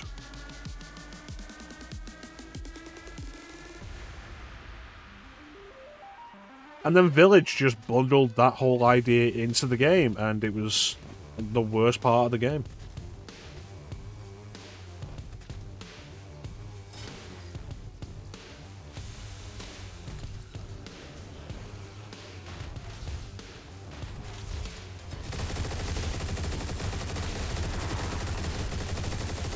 Well, Not a Hero, like, people say RE7 was the return to form for the series. Like, returning to its horror roots. Not a Hero is Capcom saying, like, boy, they wish they could still make these bland, generic shooters.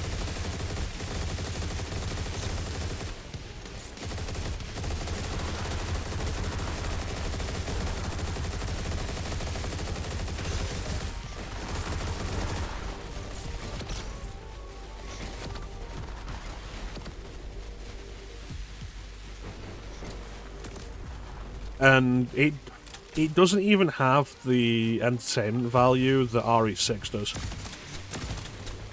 Because it's not particularly fun and over the top. The movement isn't fun. Like, you play through RE6 again and you get to grips with the movement, you can have a lot of fun moving around that game. Yep, that's a good way of putting it. Most of the DLC for RE7 was garbage. Not a Hero wasn't good. End of Zoe, at least, is ridiculous. Like, is it good? It's fine. But I wouldn't really say it's something you need to experience. It's funny punching everything. For the record, this is more. This recording marks my formal resignation from TerraTech. I'm done with that small fry street cleaner bullshit. I now stand alone, and honestly, it's so much better this way. No dead weight.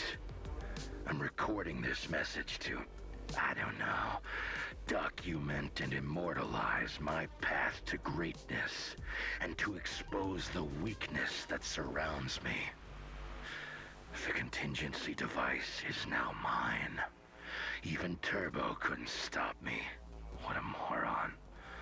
With the power this grants me, I alone control all functioning AI platforms, but most important, Sin, the most powerful and advanced artificial intelligence in the system, if not the known galaxy. I've finally arrived, now at the precipice of unlocking my true potential. This is what I've deserved all along. Those shitheads, aka the street cleaners, have been holding me back. They were weak, they had zero ambition, but not me, not anymore. I will please no person or irrelevant corporation. I have been freed from the prison of emotions. Paradise is a cesspool of mediocrity, a breeding ground for the feeble-minded and complacent. They cower behind their illusions of order, clinging to their fragile little lives.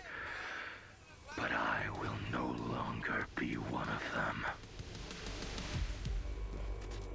It might be. Like, there's a couple of instances there where underneath the modulation... it sounds like it could be Steve Blum. I don't know, like... I wonder if an indie project like this could have gotten Steve Blum.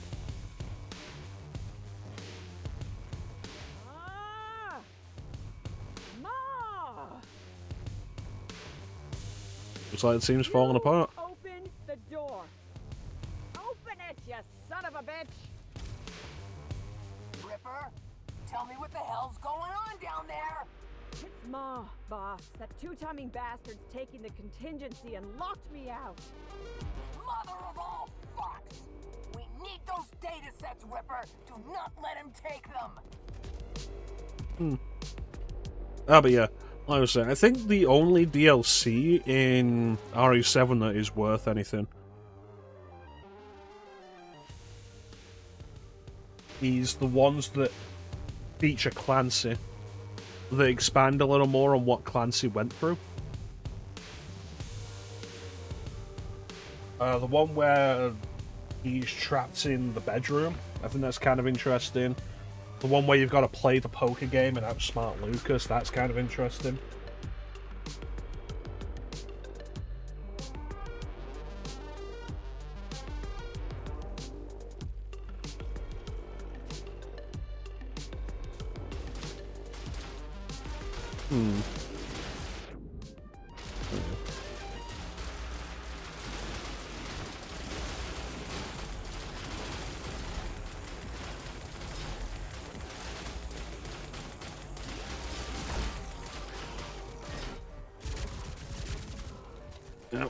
Move, health, there. Oh yeah, daughters, I'd forgotten about daughters. Yeah, you're absolutely right about that one. Like, that one's kind of terrifying. I think it's bullshit to actually play. Like, figuring out the right path to go through for all of it is awful. But I do agree, story-wise, it's probably the best.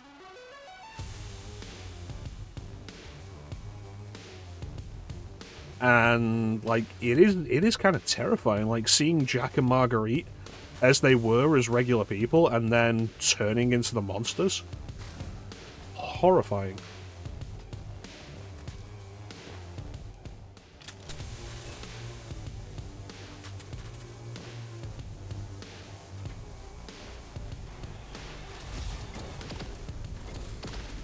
Damn it.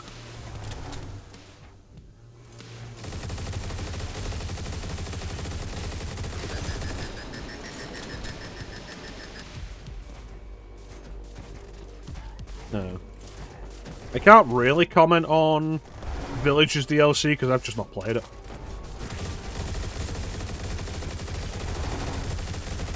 When I play it, you'll know, because I'll stream it. I think the Jack's birthday bash is... shit. Like, if that had been included with the game as RE7's Mercenaries mode, it'd be fine. I think it being one of the DLCs is not worth anything.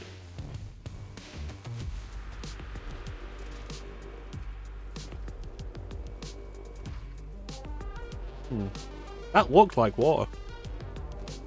Thought there might be something under there.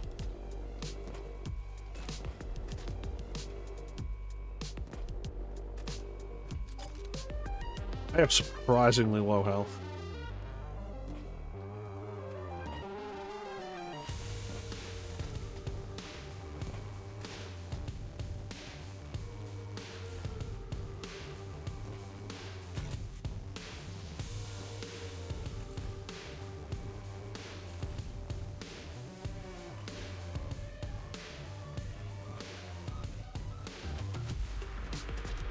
Right, maybe the key's up ahead then. Oh, there's another one. Yeah, I hear you. But that wasn't part of the plan. Yeah, I know. The original plan changed when Maul lost his marbles and went rogue.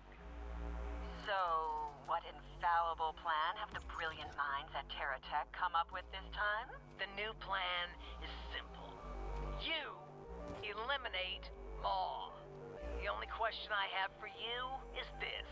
Are you up for it? Oh, I'm up for it.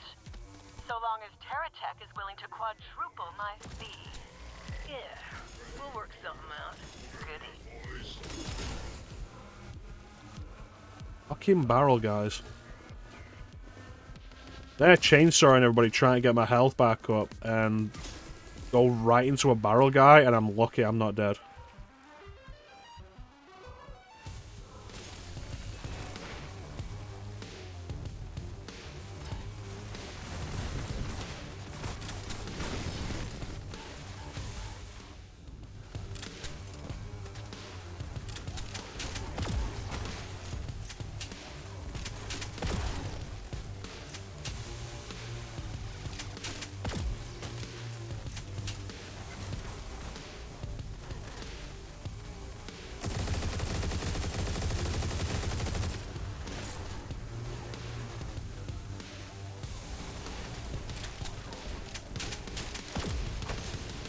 Alright, that's something.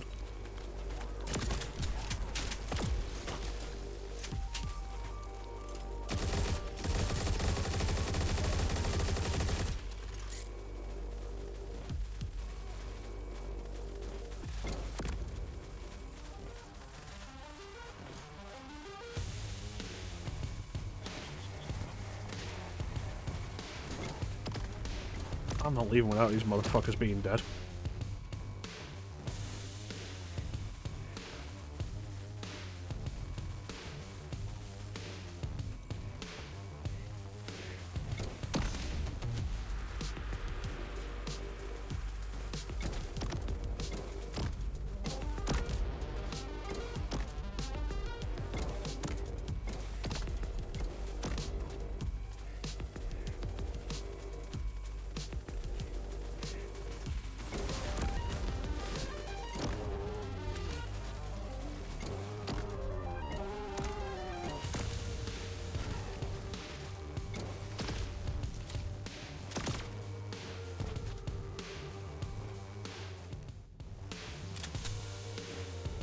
Alright.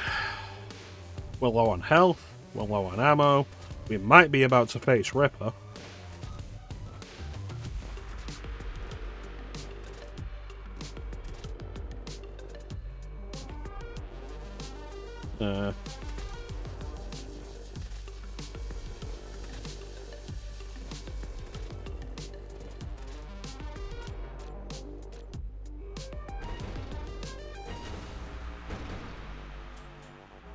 Well, somebody just wants my attention.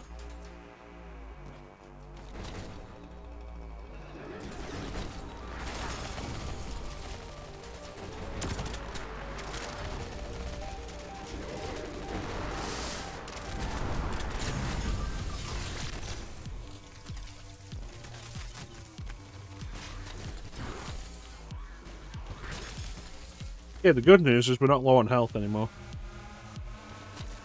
Boy, if I didn't have that augment that replenishes health and armor for chainsaw kills, I would be having a much harder time.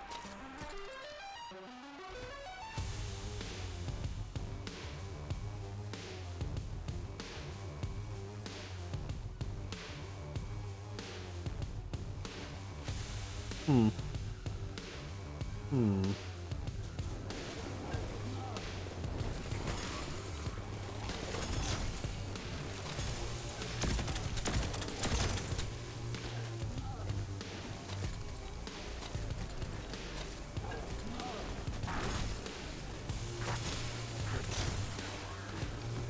Like, it's really my main incentive to chainsaw people.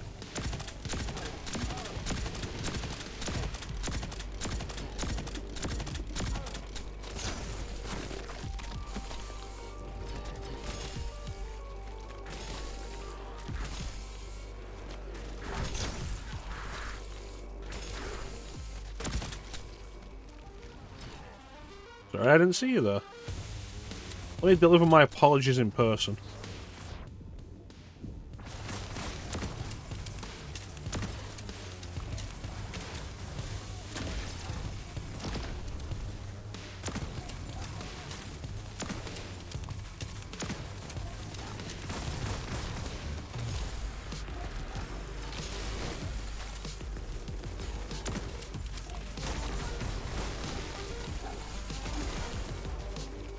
I'm afraid my condition is let me cold. Do you please for mercy?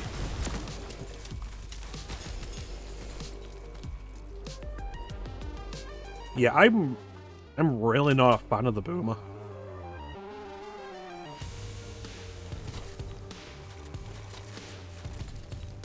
Like, it feels... Maybe the reload's too slow and that's the problem. But it also doesn't feel like it's doing a huge amount of damage. Right, how am I getting that?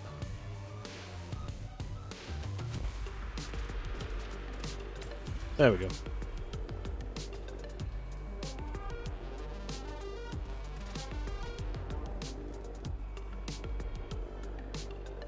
Well, that's funky.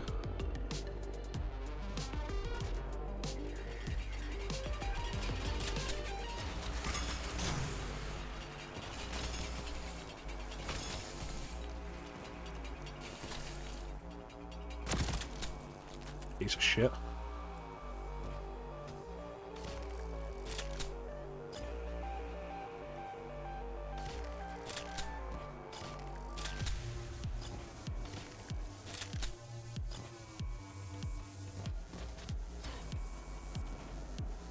Who's coming? Chainsaw.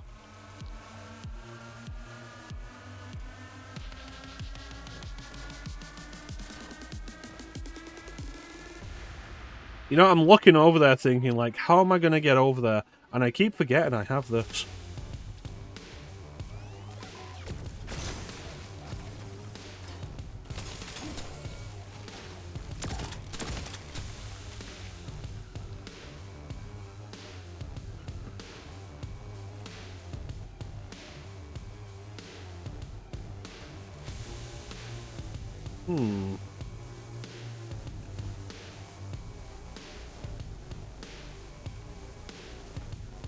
Oh, okay. How did I not see that?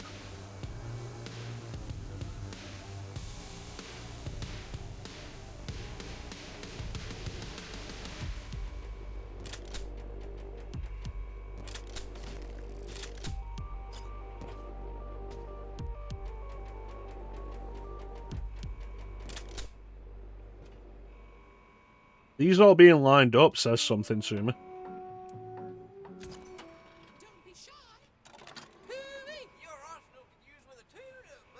I think we're going to have some company at the top.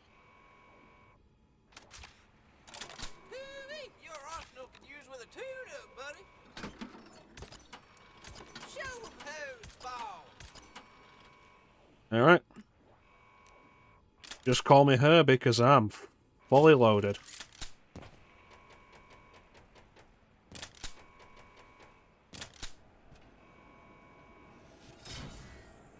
There was all this ammo waiting up here for me. I didn't need to buy any of it.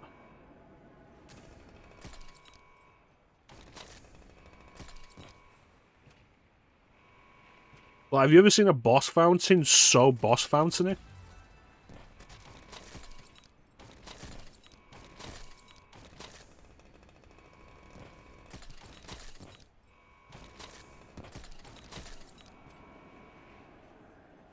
Oh, look at that. I don't think I can even carry that many rockets.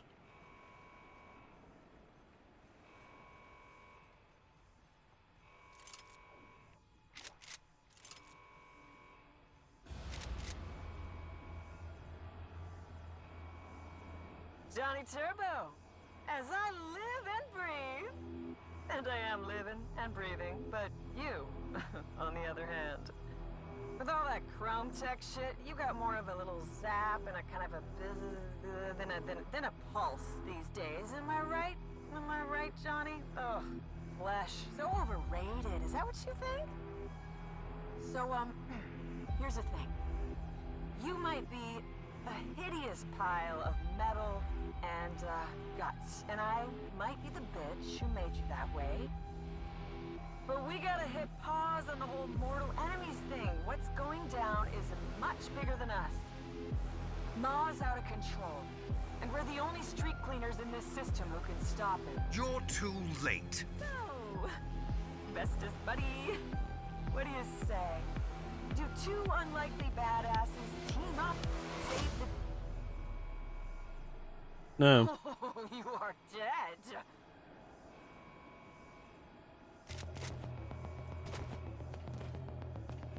Do it.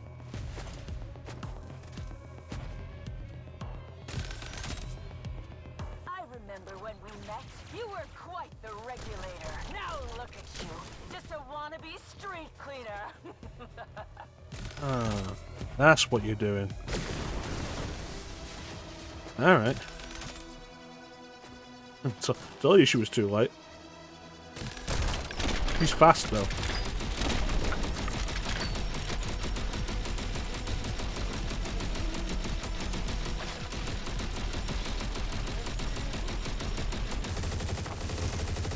That nearly hurt, Johnny.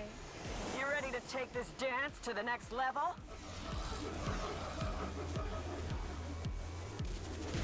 You know, nothing I love more than a woman who can keep up with you on the dance floor.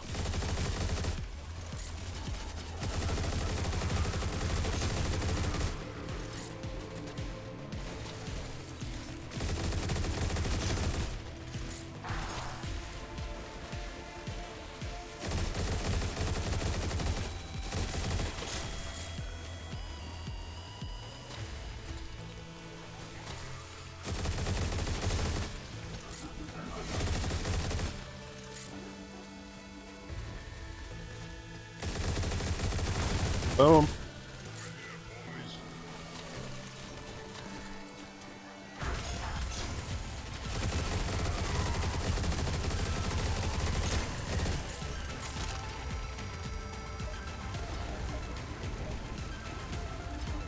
Anything else? No? Good.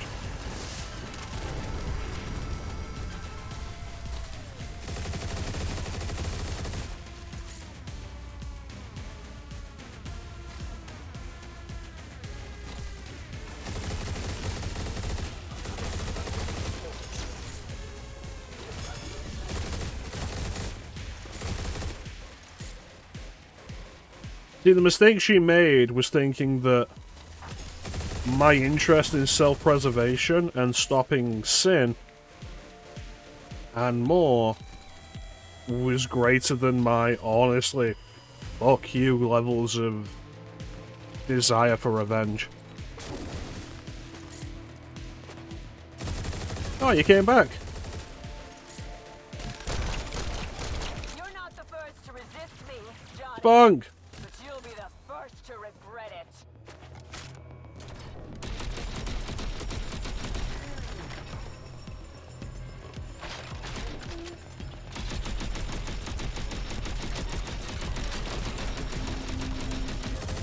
Here are my very special friends. Special friends, meet Johnny. Now kill him. Goodbye, Johnny. Don't worry, Ripper, I'll be seeing you again. Welcome in, Lady Blue. Oh, there you are. Sorry, I thought you were going away. How you doing, Spunk? Ninja, can we get Spunk a shout-out, please? Every time I turn... Oh, she didn't summon more ads. She multiplied. Okay, I didn't get that. That's my bad.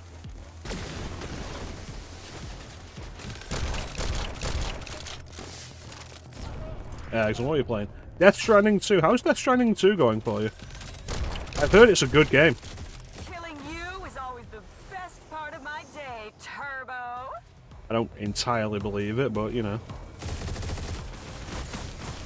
We are playing Turbo Overkill, which is an indie first-person shooter released in 2012. That honestly has been really fun. Like, it's so much fun.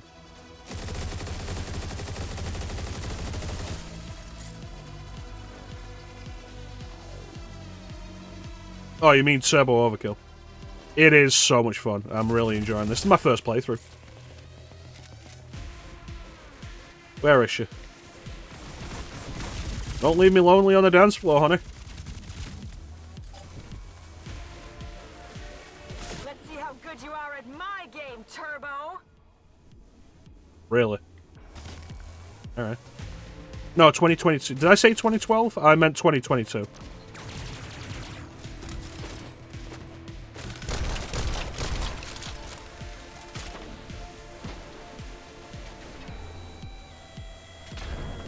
Gotcha. You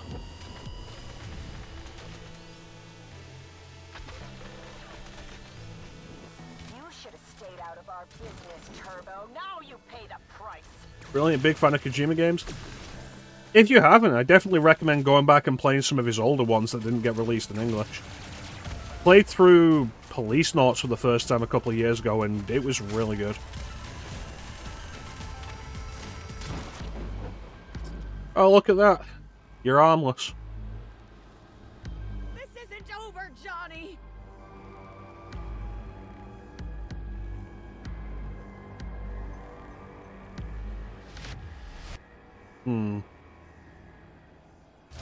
I have a frustrating feeling we haven't seen the last of her.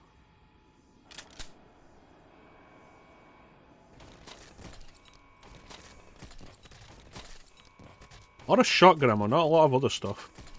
Something on your calendar? It was really good, I really enjoyed it. And when people describe it as Lethal Weapon in space, like, it's kind of crazy just how accurate that is.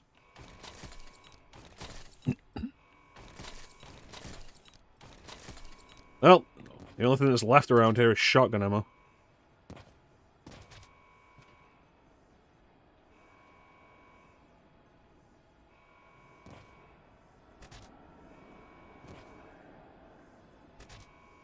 Lethal Weapon is so good. We watched it, not last year, the year before, on the Discord for Christmas, remember?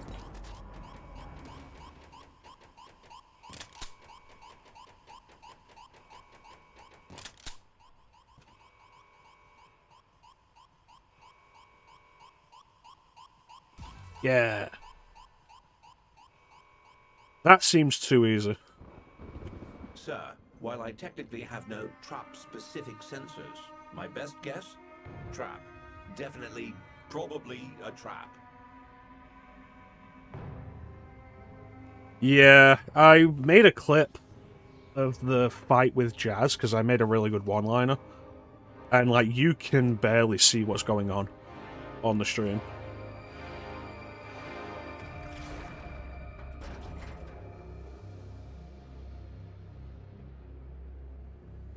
Just too hectic. Routing the shuttle to take us to Vector 4. It wasn't designed for space travel, but with a little push, we should be able to... Ah, yes, the trap. Again, no specific trap sensors, just more of a feeling, really. Surface cannons are disabling our engines. Johnny Turbo, this ends now. I think it's time we finally meet. Consider the divorce.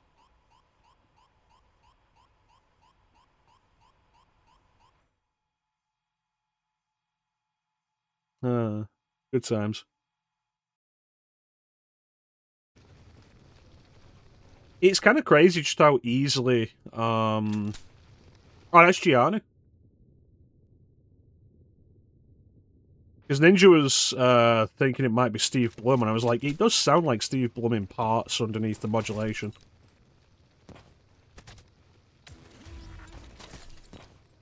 Yeah, it's crazy how easy it is to just mess up the visuals of a stream with anything going on screen.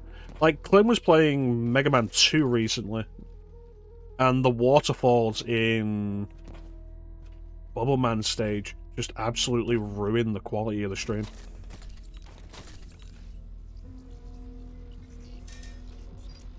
Hello. Son, I hope you know that my absence doesn't reflect a lack of love or commitment to you. In fact, the truth is quite the opposite. When you're old enough, I hope you'll come to understand the decisions I made to create a better future for you. When things get difficult and dark in life, always remember that you are loved. Cool. That'll keep me warm at night now that I have no mouth.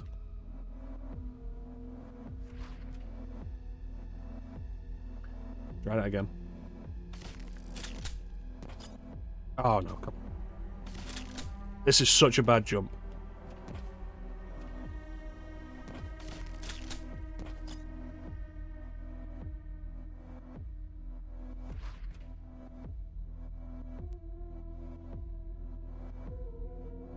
Well, there is the thing I've heard that do it from below. There we go.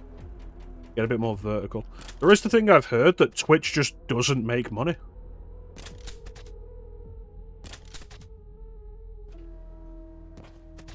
Which is crazy. And Amazon's money might be the entire reason why it's even a thing. But given that Twitch is really the only platform that still exists for this since Microsoft shut down Mixer, like, they could do whatever they want with it. They could just shut it down whenever they feel like, and we'd have nowhere else to go. YouTube maybe, but like, who wants to stream on YouTube?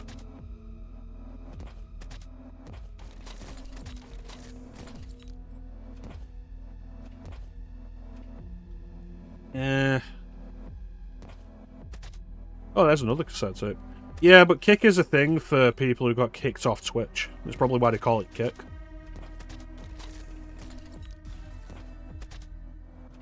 The only people I ever hear streaming on Kick are people who are, like, just literally not allowed to stream anywhere else.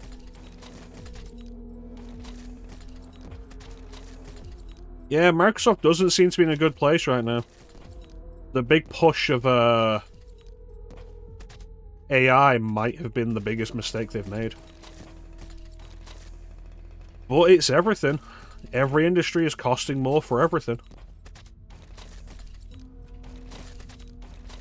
Everything's dying.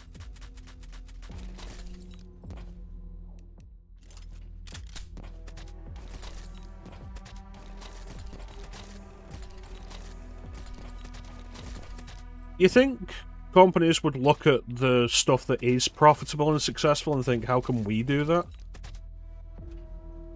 Especially in this day and age where everything seems like it's not. Oh, that YouTube is shit, yeah. I really only use YouTube to host my archives. And there's always the thing, again, like, I've heard YouTube isn't particularly profitable. And if YouTube decided to be like, no, we're not going to host all of this, like, what could we really do? Consider how much content is on YouTube at the minute and how much is added every minute. Like, the storage space required for that is insane. It's Clem.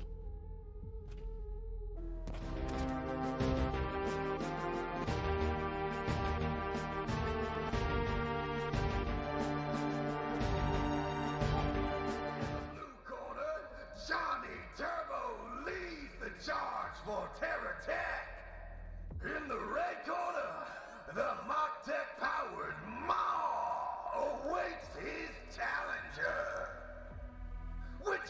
Didn't work, so you can't hear me. Well, it's a good thing I just called you incredibly gay. And he'll never know.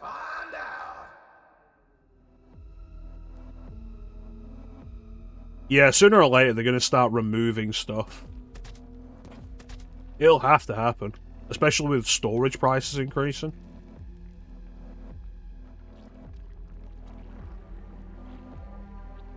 It really feels like we're on the precipice of, like, the end of so much that we know.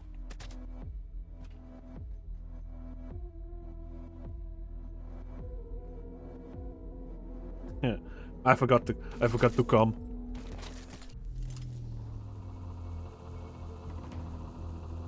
Johnny Turbo in the flesh. Those are weird shoes you're wearing, dude. Well, just how much of you is flesh these days? No, don't tell me. I've got a way of finding out. You call yourself a street cleaner? Let's see you clean this up. Alright.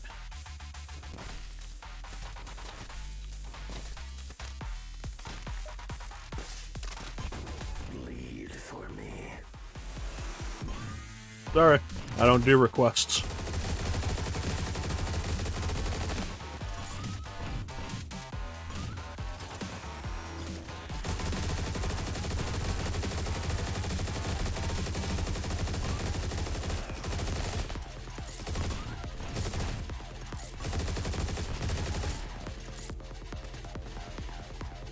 Question for the chat. Would this fight be improved or diminished with the addition of the Prodigy? You used to be Paradise's poster boy regulator.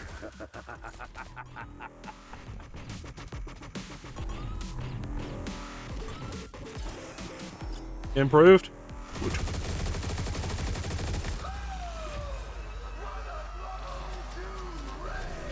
Now there's the Johnny Turbo I've heard so much about.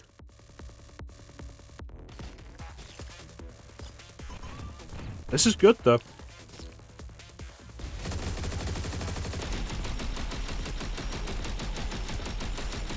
think, you used to be Paradise's poster boy regulator. You already said that.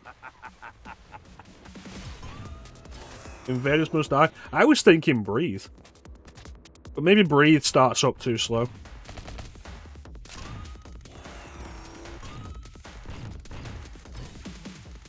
Fuck you.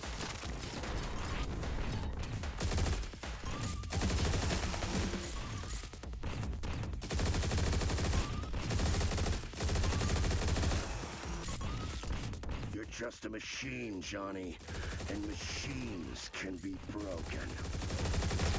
Fucking break you, you little bitch. You don't know Breathe? Really? You don't know Breathe? Crazy, I thought Breathe was one of the most popular songs.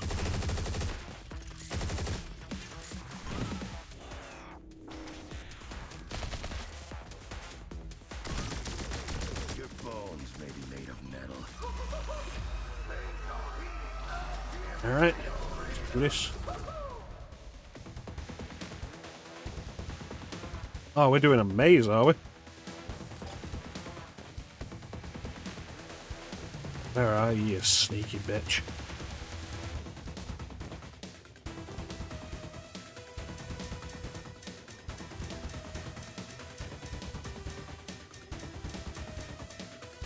Oh, you do? Good. Here we go.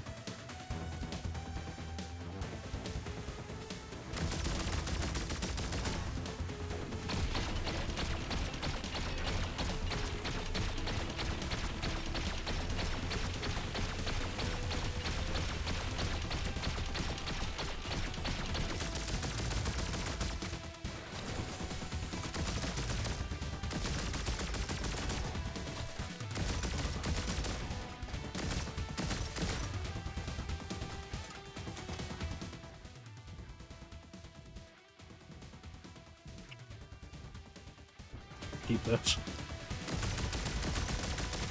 Bitch.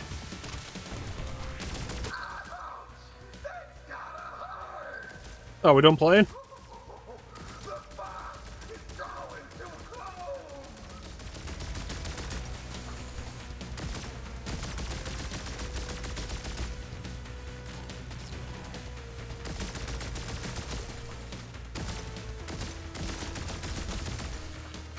think he forgets that I'm also very dangerous up close.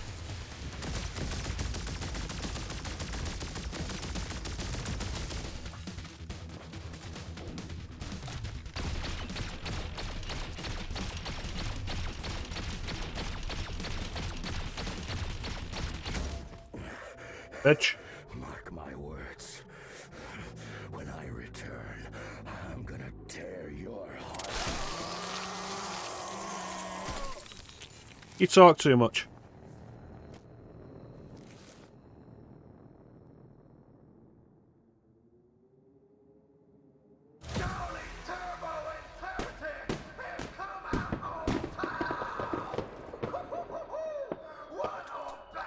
Max Payne flashbacks. You live to fight another day.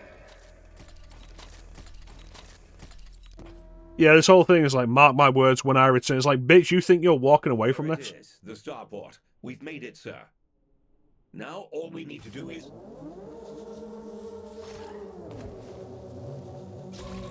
Oh, you motherfucker. I hope you weren't needing that. No! No!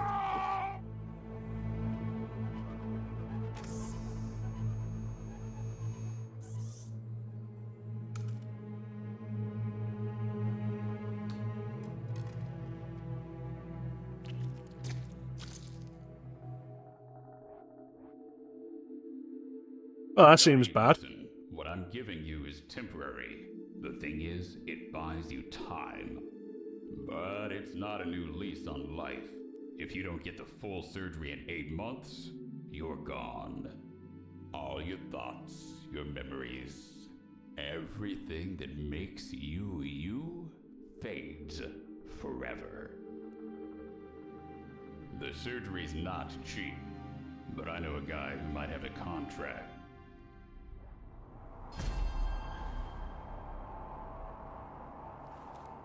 From one professional to another, no hard feelings. Just doing my job. Though, the job's changed, hasn't it? My role's needed to expand, to tackle the scale of the threat. Sin's completely consumed this moon, and it's only a matter of time before it expands beyond our reach. But with this device, their little contingency, Sin can be controlled. Power like that, it's too much for Terratech. Can't trust it to corporations. Mom, what the fuck is going on down there?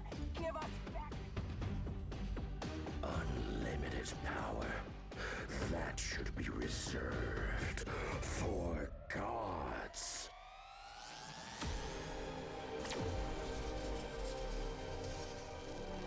You know, somehow Ninja, I don't think he cares. I cannot have you getting in my way. Your time is up.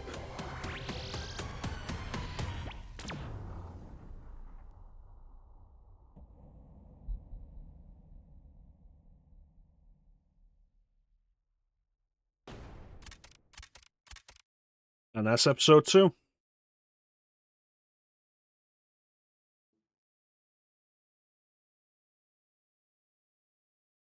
I think next time I'm going to cut his fucking head off. So, we have nothing to lose. Even if we survive this, there is nothing left for us to lose. We're dead. Even if we survive this and come back and tear that bastard apart, we are dead.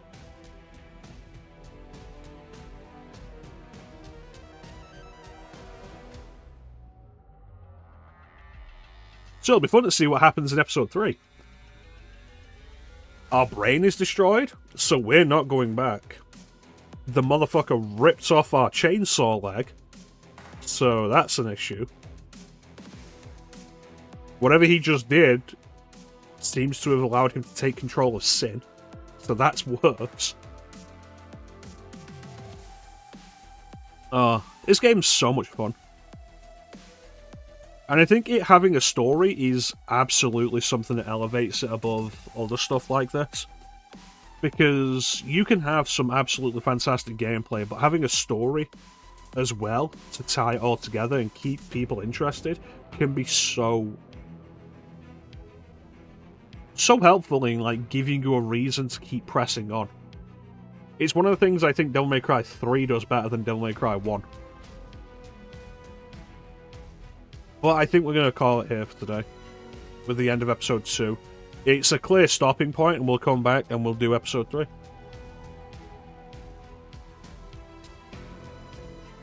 This still remains a recommend for me.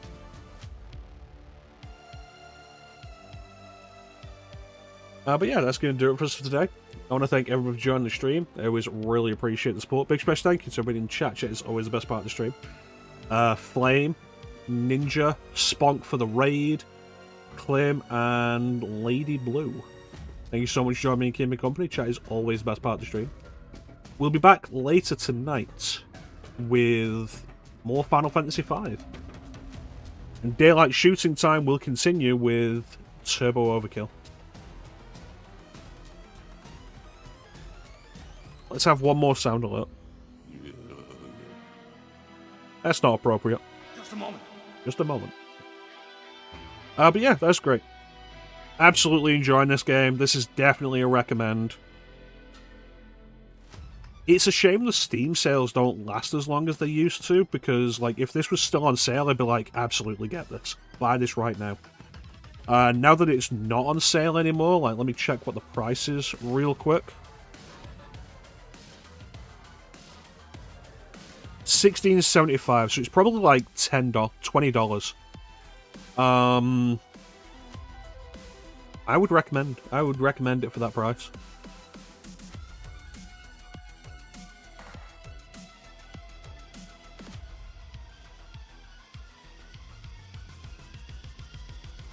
And we'll continue seeing where we go with Turbo Overkill next time.